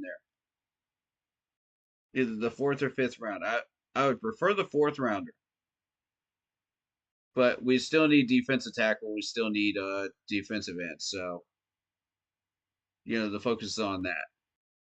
And a linebacker, too, for run stopping. I see. So we haven't technically hit on the linebackers yet, but that's what I'd like to see happen there. Get us a nickel corner behind Chow Smith Wade. So linebacker now. I like DJ Wanham. I like Josie Jewell. Shaq is a good run stopper at times. And really, that's about all that catches my attention. Except for Trevor Wallace. Trevor Wallace is good too. So Yeah, I think like we're in Trevor okay shape at linebacker, but we need a coverage linebacker. Yeah. Again, yes, we are running the 3-4, but we need a coverage linebacker too. We need somebody that can do both. A balanced linebacker that leans more towards run stopping, but can cover really, really well. I don't want to say we're looking for the next Luke Kuechly here, but I mean, if it happens to come along, sure. Right. I'm not going to say no to it, in the Right. 3rd or 4th round. But my point is, we need that in order to properly balance this defense out if we're sticking with the 3-4. And we need somebody that can blitz too, that's got some speed. Maybe that'll open somebody up that's on our defense to be able to blitz. Maybe a Trevor Wallace, maybe a DJ Wanham would attempt to blitz a little. Who knows? But we got to get more pressure on that line because these guys are not getting off their blocks at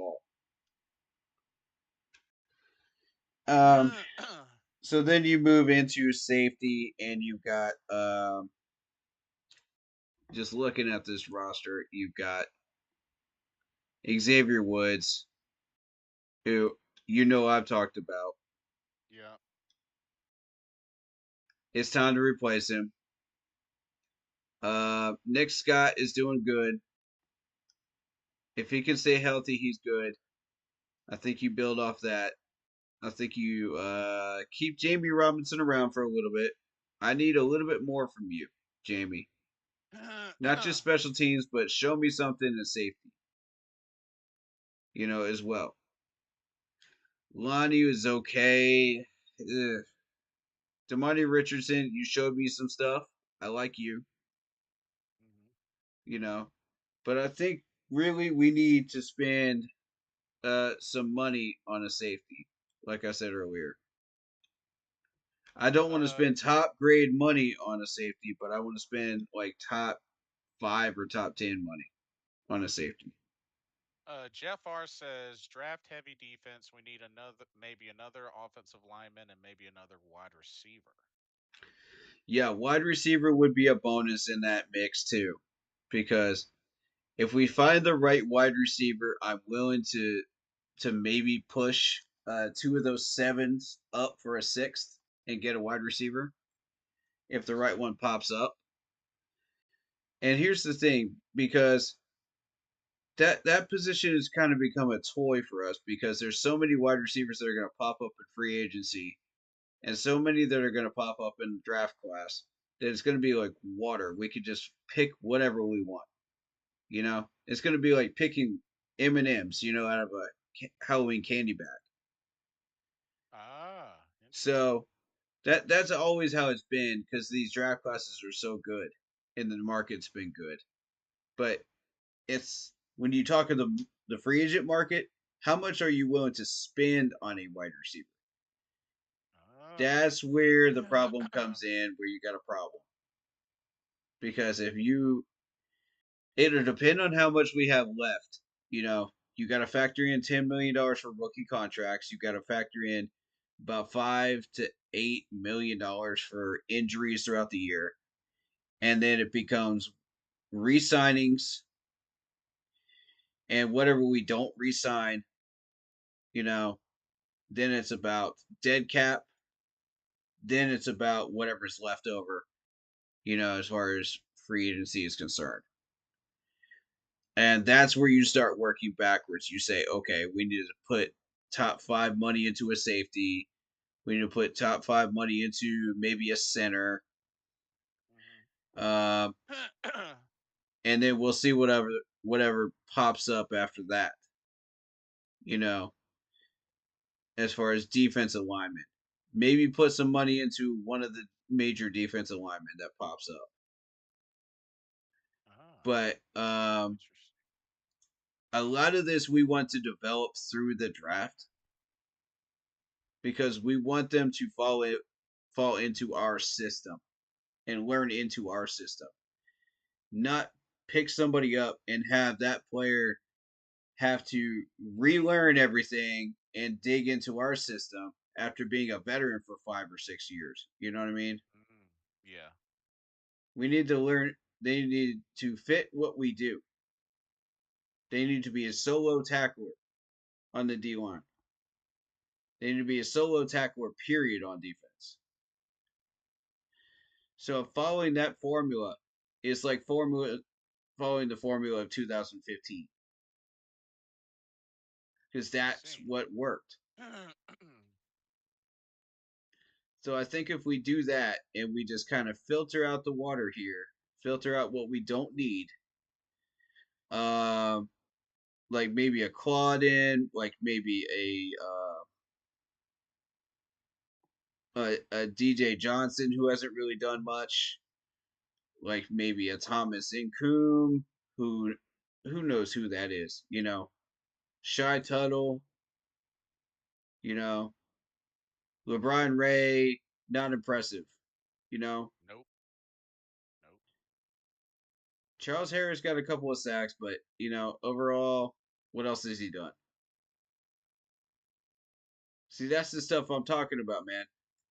If they're not solo tackling, get them the heck out of No. here. Find the door, go somewhere else, and move them for picks. For God's sakes, move them for future picks. Do some trading, get some value while they still have Yeah. some. Do not let these guys go for nothing if they have value at all. If they don't, bye. We'll just take your money. But Dang. if you do have value, we're moving you, and we're gonna try to get something out of it. Whether it be a player, the value, you know, the value of the picks we're looking for, or the picks themselves. We'll take that. But it's time to start moving and taking this seriously. Stop playing checkers, man. We need to start playing chess. It's a big Everybody else that's difference. been, yeah, big difference, man, because all the successful teams are playing chess right now. We're playing checkers, and we're like, oh yeah, this works, this works, this works. We're covering up our problems, you know, but we're not Yeah. solving them. And I'm like, when are we going to get serious? When are we start going to dig our hands in and get dirty? And that's the problem with left tackle. We've been playing checkers for years. We haven't gotten serious about that position in years. Not ever since who? Who was the last good left tackle we ever had? Jordan Gross? Yeah. That's the last time that we got serious with left tackle? Yeah, as far as drafted, yes. Oh my god. Good God, it's worse than I thought. I mean, we had Michael Oher for a while, but we didn't draft him. So That was somewhat taking it seriously, at least. yeah. Good God, it's worse than I thought, man.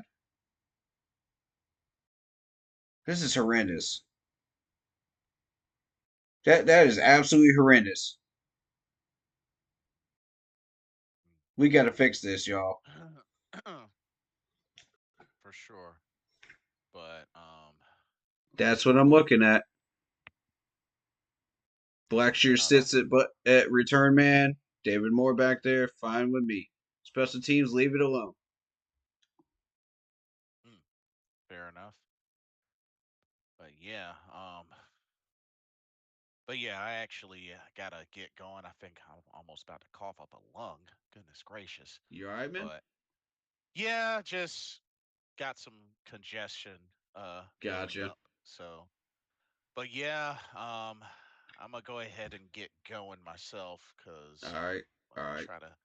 try to rest this off. But oh man, Corey, I don't know if you're gonna continue on your stream, but if you do, y'all know what to do. Head on over next door to Keep Pounding on YouTube, and where are the other channels? Like, let me let you get that in right quick. So check me out on Keep Pounding 3869 on YouTube if you're not subscribed already. And the Facebook group page, Keep Pounding in all caps. There you Check me out on Instagram, Shadow Warrior with 1W if you want to get in touch through that way. indeed sounds like a plan, and y'all continue to celebrate this victory. I mean, two in a row. When was the last time y'all saw us get two in a row? Like, just keep that in mind. Just Enjoy this while it lasts, man, because we're about to run into a rough patch. yeah, especially after this bye. But thank y'all so much for watching. Victory Monday. Enjoy it. Uh, enjoy the bye. We'll have to see what kind of things happen during the bye. You know, just in the NFL and Mm, the league in general. But stay tuned. Definitely stay tuned. And thanks to everybody for coming out. We enjoy y'all as always. But absolutely. yeah, continue over on the Corey's channel. Keep the party going, the victory going. Um, for myself, Blitzball Champ, and Keep pounding. I will see y'all in the next live stream and or video. And right now, I need y'all to head on next door to Corey's channel. Keep the party going. God bless, and I will see y'all very soon. Take care. Peace.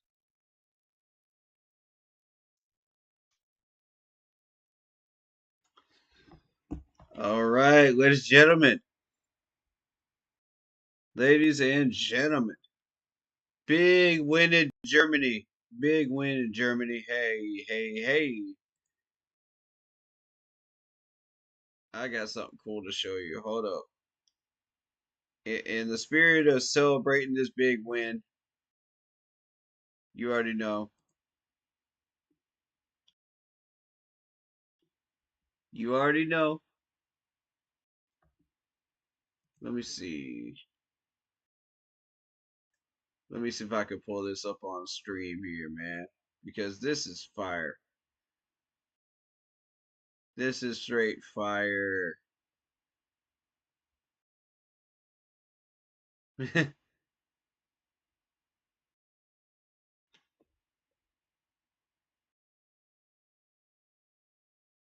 Let's see. I'm gonna find it real quick. I'm gonna find it. Hold up.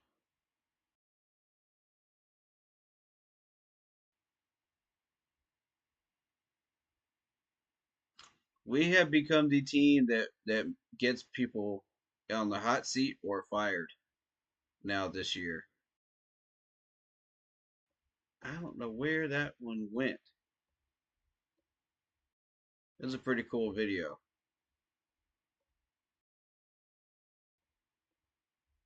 I swear I'm gonna find it, y'all. Sit tight, because this is worth your time. I promise. Oh, Cam Newton did a reaction to Bryce Young. Uh oh. Uh oh, y'all.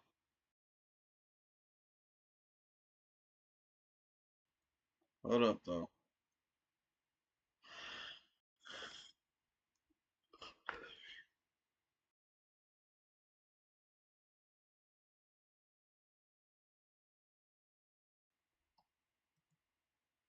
Is that the one?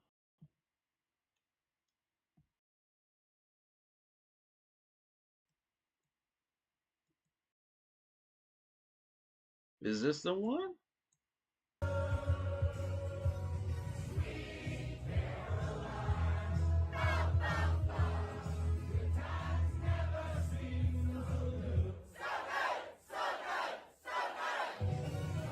That's the people in Germany, ladies and gentlemen. And just reacting to Sweet Caroline, just singing it. And I'm telling you, man, they represented, man. Sasha Baron.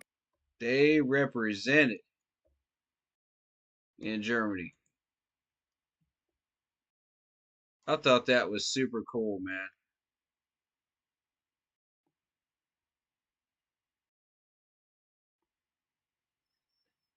Oh, here it is. Here it is. Here it is. Here it is. Hold up. Hold up. Hold up. Oh, yeah.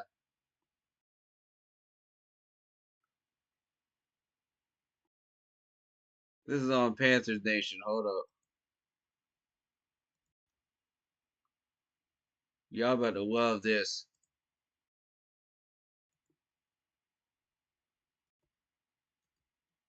I'm going to make sure this is on stream for everybody, man. I might get in trouble for this, but I don't care. I might get in trouble for copyright for this, but I don't care, man. This is worth it. This is funny. All right, all right. 70,000 plus fans singing Sweet Caroline while the Giants were running a play is absolutely hilarious. Check this out, y'all. This is so great. I love this.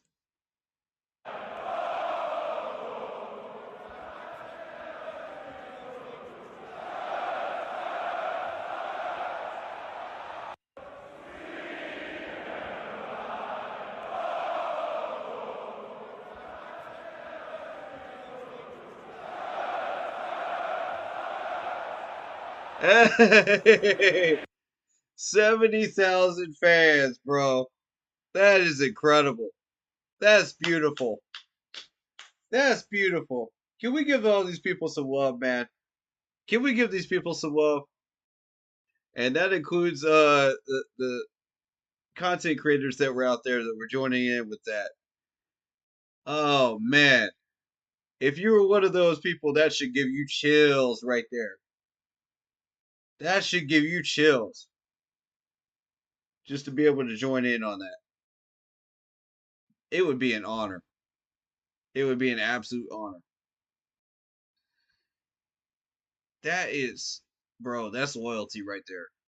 I'm gonna play it one more time.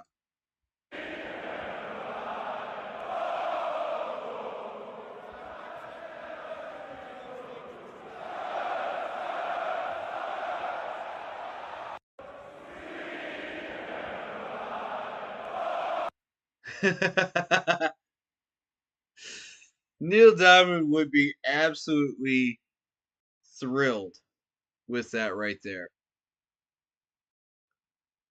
He would absolutely be thrilled and tip his cap to y'all, man. It would be an honor. What a beautiful moment, man. For real.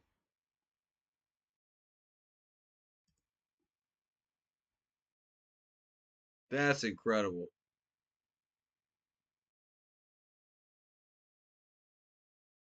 Anyway, I had to share that. I had to. That was worth your time, man. That's worth everybody's time here because we celebrate on Victory Monday.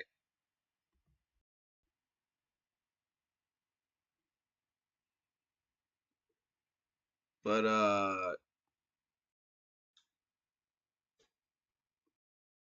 yeah, man,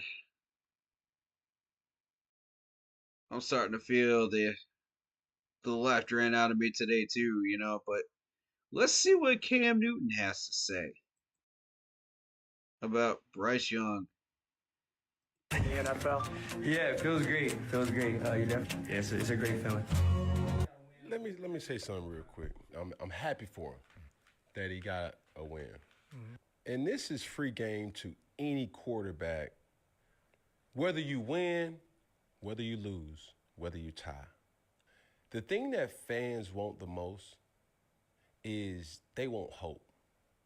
They want some type of validation of why am I supporting this team? The first couple of years when I was in Carolina, it was almost like I couldn't give away Panthers jerseys. But even as you start building the franchise's standards up, you start listening to the fans. And there was one particular time I was having a good conversation with a person at an event. They said one thing about Steve Smith that I always appreciated is because he just looked like he cared. Oh man, oh man, oh man, oh man, oh man. Tell me where this man is lying. Tell me where this man is lying right now because Steve Smith always looked like he cared, man.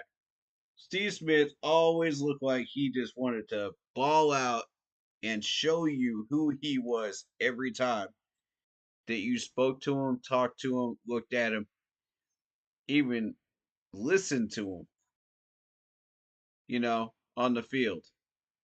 This man was about to show you who he was. He looked like he cared, man. He had that twinkle in his eyes, man. And Cam Newton's not wrong, man. Y'all, Cam Newton is not wrong. The fans want hope. They want you to answer. As players, you're listening to us as fans and thinking, okay, here's why you should pay attention to me. Here's why I'm going to give you hope. Here is why you should root for me. Here is why you should buy my jersey. Here is why you should treat me with respect as a player on this field. And not say, oh, this player is trash, this player is garbage, this player is not worth this or that, and dismiss you as exactly that. But they forget you're a person. Listen to me because I'm speaking to a player's perspective here. These players are not garbage, they're human beings, and they should be respected as such. Their value as a player on the field through abilities can be garbage, but not their personality, not who they are as a player, as a person, and as a player. All right, do y'all see what I'm getting at with this? And there's so many fans that think, oh, yeah, this player's garbage, this player's trash. And they think like that, man. They actually think these people are trash. Not just their talent level, but them as a person are not worth anything. And that's complete BS. That is complete BS. Players, do not listen to that. You define your own worth. That goes for rookies up to seasoned veterans. You define your own worth. You put in your own work. You put in your own effort. You put in your own skills. You put in your own etc. Whatever you want to fill in the blank with there. Blood, sweat, tears. Whatever you want to put in that blank. And you say, I've done the work. This is why you should respect me as a person. This is why you should respect me as a player. This is why you should respect me. A man is not defined by his worth, but by his character.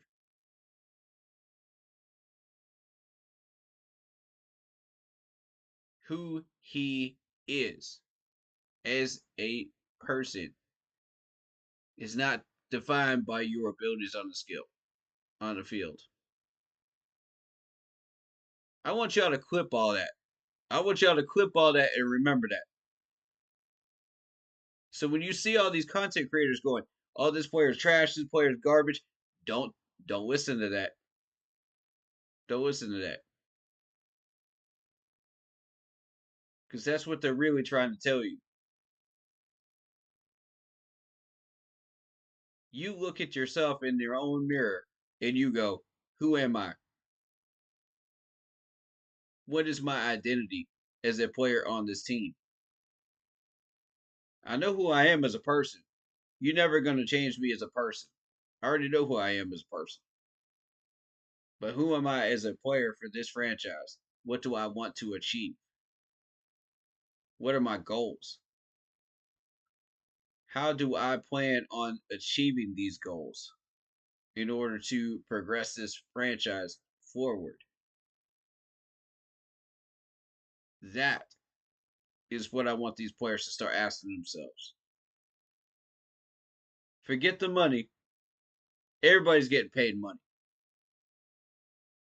Everybody's getting paid millions of dollars. Forget that nonsense. Throw that out the window. By the end of your career, you're going to have like 50 million anyway, even if you're a rookie. You know, just starting out and you're an average player. Look at yourself in the mirror and go, what do I want to do with my career? Or what do I want to do with the rest of my career? How do I plan on doing these things? How can I help the franchise that took a chance on me to achieve what they want me to do and succeed in? What do I need to do to achieve their goals as well as my own that they gave me a contract for?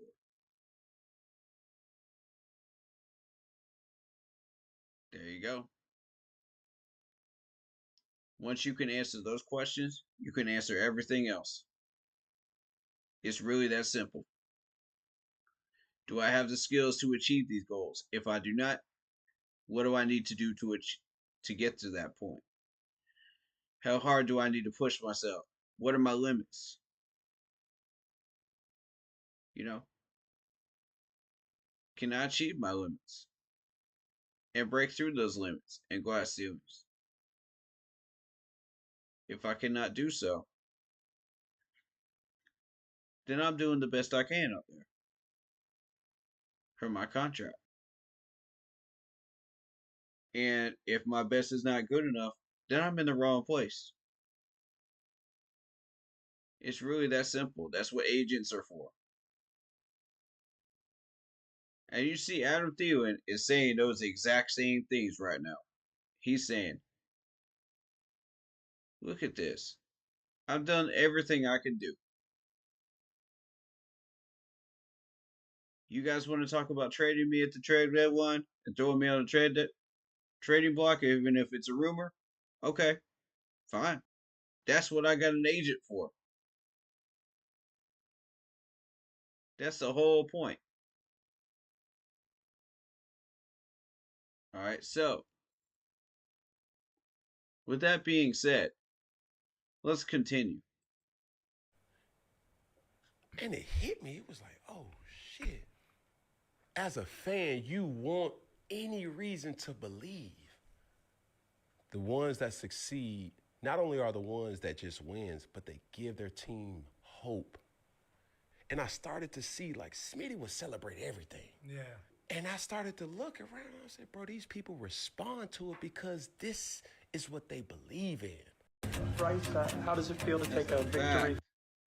That is a fact, Cam Newton. Tell me where this man is lying.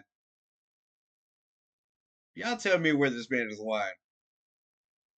I cannot find a single lie in anything he just said. Thank you so much, Cam. You're exactly right. I wanted to react to that because some people are just not understanding of what we're trying to do here.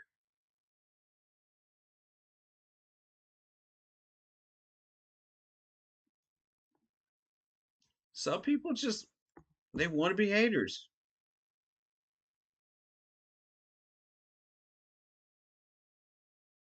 Yeah, he actually does have a point, man.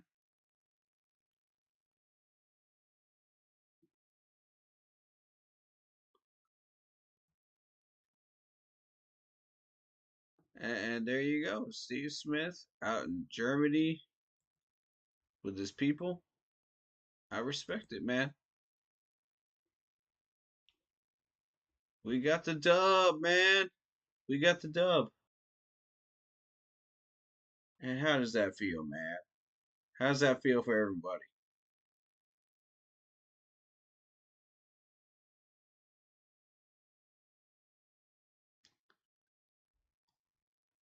All right, so we got the picture of Bryce Young and Brian Burns standing next to each other. That's so awesome. I love it.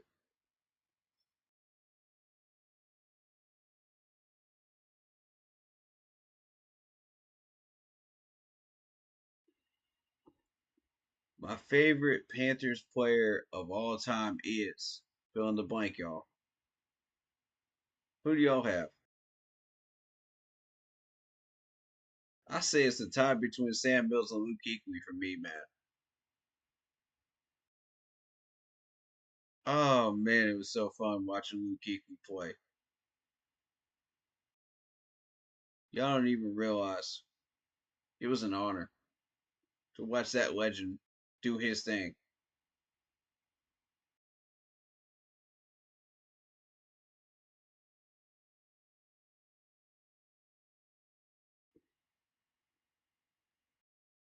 And there's a pretty cool picture on the Facebook group page of Bryce Young just leading the pack, you know,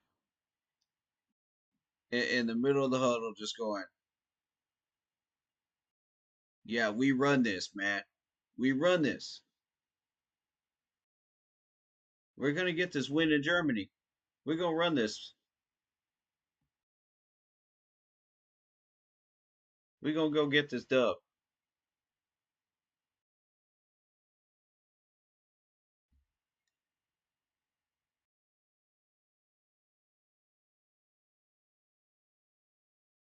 And I'll say this too. That helmet and uniform combo is cold.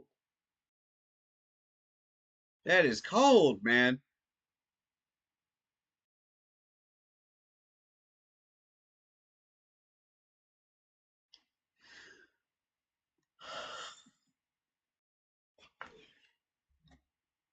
All right.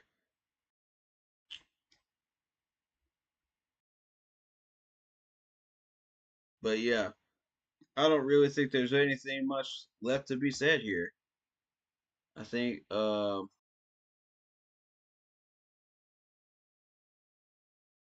Stephanie Coker is there hanging out with Bryce Young.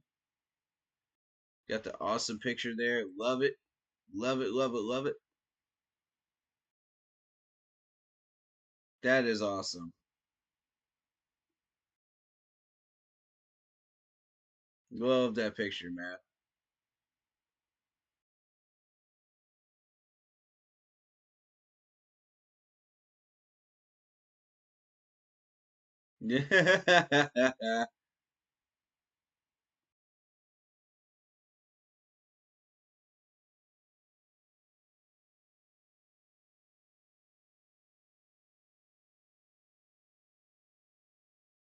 Oh, wow.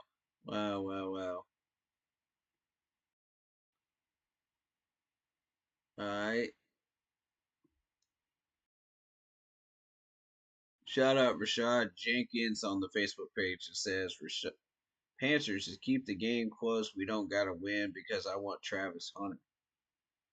Oh, okay, okay, okay.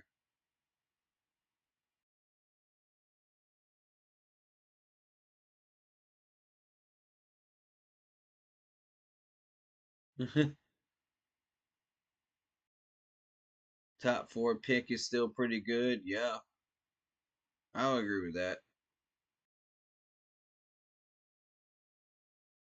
David Tepper in Germany holding up that beer uh, mug, and it's just amazing.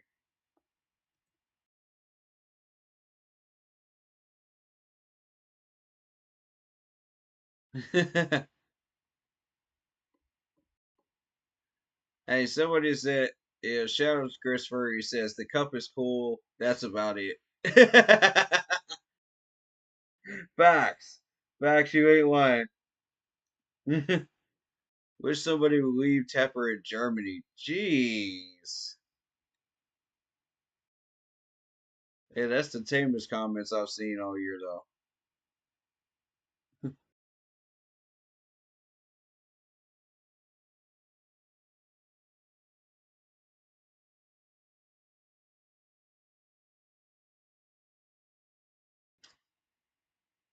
Uh,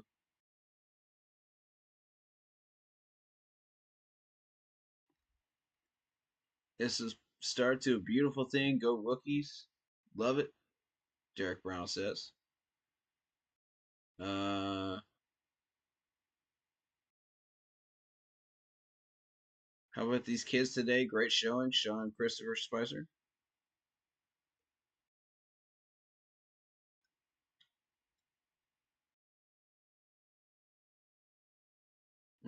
Let's see. All right. I don't think we have that much more content to talk about. I think we know what the future of the Panthers is going to look like going forward from here on. I think, we're going to get a lot of trash talking. We're going to get a lot of garbage coming up in the next few weeks. And that's all right. That's all right. Let it come. Let it come. Because we know what we are capable of doing. We just showed it in the last 2 weeks. So let them talk their junk. The positivity is coming, you know. And it's going to happen the week at Dallas, man. Because I honestly believe we're going to come into that game against Dallas and we're going to get the dub. Because if we stick with the offensive line that we have right now, we play like we're playing right now in the last 2 weeks, we can get a win against Dallas. Do not change it. Again, do not change this offensive line. I'm going to repeat that as many times as necessary until this management makes sure that it stays in their head like a drum beat. Do not change this offensive line. Please.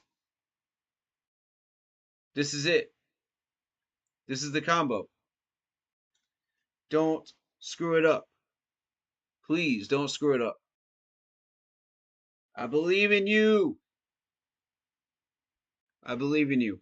I believe in Dave Canales. I believe in Dan. I believe in this unit. I believe in this team. We're on the track where we should be. And I'm proud of you guys. I'm so very, very proud of you guys. Thank you again for all the support, all the follows, all the subs. Much, much love to you guys. We're going to do some gaming this coming week. And game streams coming. We're going to finish up Condemned. We're going to do Once Human. And then we're going to switch over to Assassin's Creed Odyssey. And try to finish that up. You know, all here in 2024. The last couple of months. Thank you so much, all of you. We are so close to 600 subscribers. I'm so very, very proud of you for sticking around and wanting to hang out with us and appreciating what we do here, our market value as far as a channel, who we are. We're almost up to 11,000 members on the Facebook group page. Hey, let's go. Almost 11,000. That's awesome, man. Thank you. Thank you so much, man. You're all incredible. Welcome to the Keep Pounding family and crew, and we hope to continue expanding until we are the voice of the fan base that this management will listen to. You know, if they get into trouble and they can ask us, you know, for advice. They'll hear us and they'll say, okay, we'll take that into consideration. You know, that's all I'm asking for, man. I'm just asking for us to be heard. And we're finally being heard, ladies and gentlemen. And it's a beautiful feeling. And I just want to say thank you for all that you guys have done to make that happen. All the beautiful friendships I've made out of this journey so far. And will continue to make. You know, going forward. You are incredible. You are awesome. Keep being you. You all add value to this incredible machine that we have built. This incredible Leviathan. You know, and God is beautiful. And as long as I'm still here, I'm going to keep pushing it, man. I'm going to keep pushing. For you. I'm going to keep doing this for you. You, you, you, and you. Oh, and also all of you. Because you're all incredible people. And if you're feeling rough right now, if you're going through some crap, don't forget to keep pounding through it, man. Keep pounding through it. It will get better. The light is coming. Just like this team, man. The light is coming. We got 2 wins today because we were patient. We kept working. We keep grinding. We kept putting our heads down and putting in the blood, the sweat, the tears, you know, to get there. Yeah, we had to go through hell to do it, but we did. And there ain't no other easier way to put it. As a franchise, we went through hell to get here. I mean, am I wrong? At this point, y'all tell me, am I wrong? But, you know. Anyway, I just want to say thank you. And a massive, massive thank you to all the fans in Germany for making this such a great experience of having a game in Germany and winning a game in Germany. And you guys got to experience what that's like. Just like you experienced it in Charlotte. You know, everybody that's a fan here in Charlotte or in the Carolinas gets to experience it in Bank of America Stadium. You guys got to experience it in Germany firsthand. And that is a heck of an adventure and a joy. And when you got a chance to sing that Sweet Caroline, oh, that must have felt amazing. That's gotta feel amazing. Bro, that's gotta bring chills. I'd have chills if I was joining in on that. I'm just being real. I would. I'd have absolute chills doing the Keep Pounding chants and the Sweet Caroline song over in Germany if I was there experiencing that with you. So that's cool, man. God, that's super cool.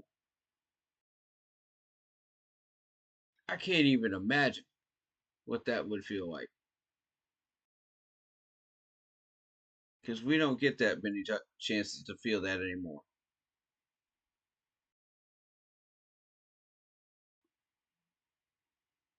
But yeah, man, let people sleep on Chuba, man.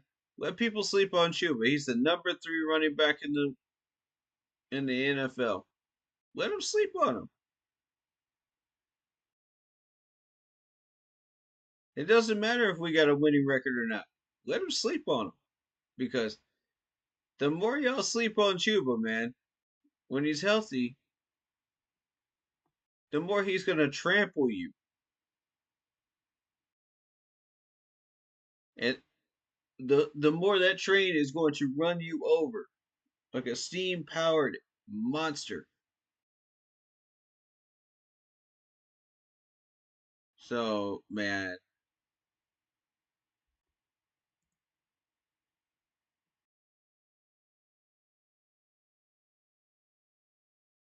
Chuba Mania running wild.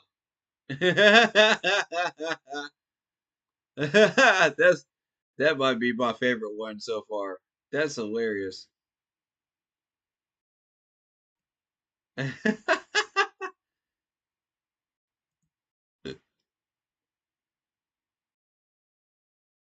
gotta show this on stream. This is great. This is absolutely great.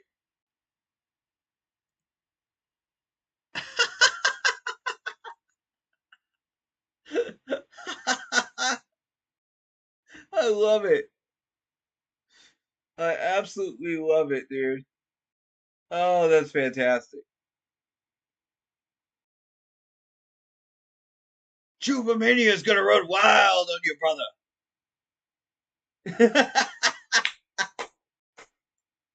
Oh, the Chuba train. Chuba Chuba Choo Choo. Bro, I know if Chuba was watching this, he would love that little catchphrase right there. I know he would love it. Because that Chuba train ain't stopping anytime soon. It's running wild all over you. This the Chuba train is coming for you, man. It's coming for your defense. Next stop is KC. He's coming for you. And I'm telling you, once he's healthy again. All aboard the Chuba train. We got room for some passengers, man. We got some room. Anybody want to join in the Chuba train? Because it is leaving the station. And it's about to run wild on you.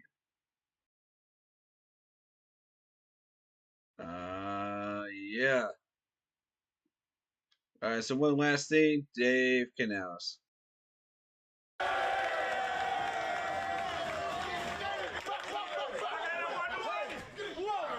had some turnovers now. A-Sean got one out. Chelsea got one. Clowney with the tip and the pick. JT Sanders, first career touchdown.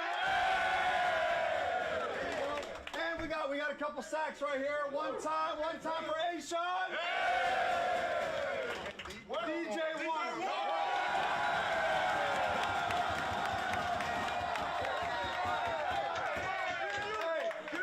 All I gotta say is this.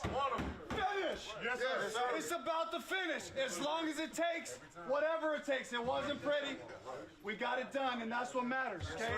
Nobody else matters about anything else, guys. We'll clean this stuff up. 2 wins in a row. I was going to have 2 practices next week. But we got 2 wins, so there will be no practice.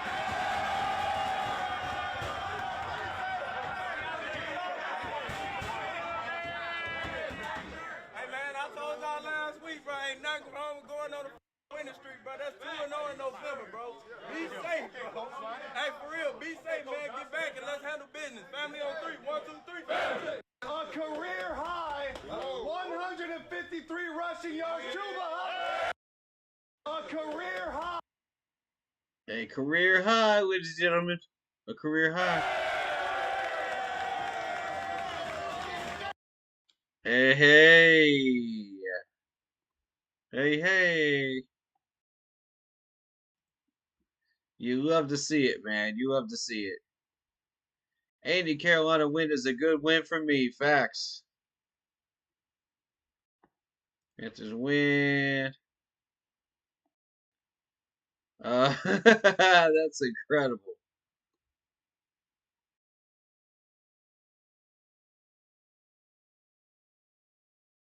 Oh, man. That's beautiful.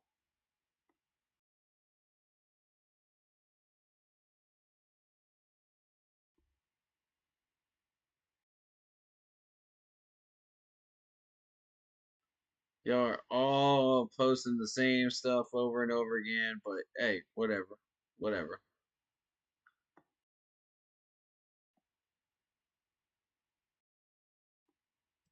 I'm just trying to savor this feeling, man. Well, we still got it. Just for a little longer,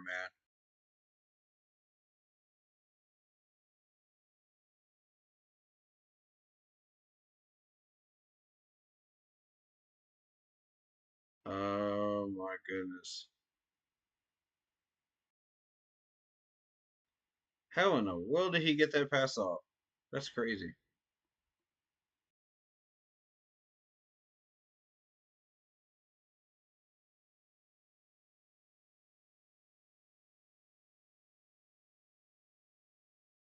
We defeated the odds and got the win.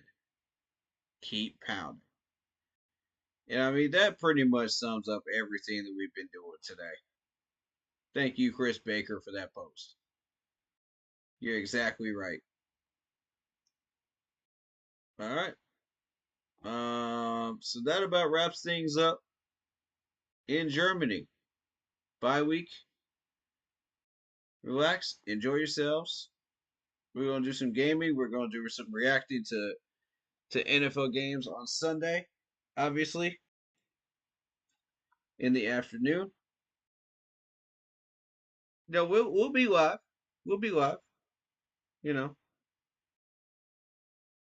it's gonna be a lot of fun. All right, but that'll do it. And I just want to say thank you for all the support, all the love. Shout out to Skylar. Shout out to 901 Sports Moods. Shout out to The Real Sunchild. Shout out to Khalil Wesley as we celebrate this win in Germany one last time. Hit that like button, hit that sub button, hit that bell, select all, leave a comment down below if you feel like doing so.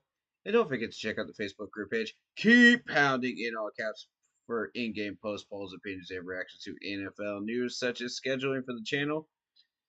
And for the Yahoo Sports app, keep pounding Fantasy Football League. And if you'd like to use your hands on an intro like this, if you're a content creator, go check out Lindara Ty on Instagram for panels, videos, and you name it. Go check her out. Fair pricing. Very kind, very patient, very awesome person to work with. Go talk to her. Lindara Ty on Instagram. That'll do it from us here in the Keep Pounding crew. Customers don't trust text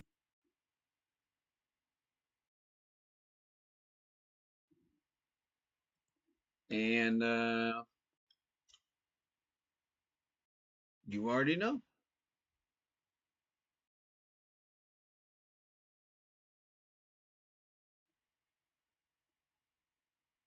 You already know.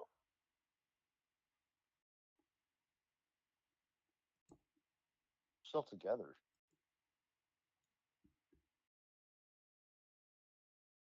Am I sub to them?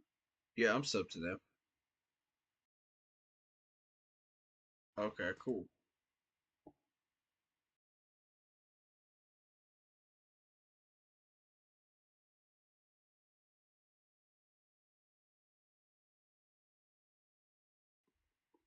All right. And with the takeover in Germany, congratulations on yet another Panthers victory. Row, row, row.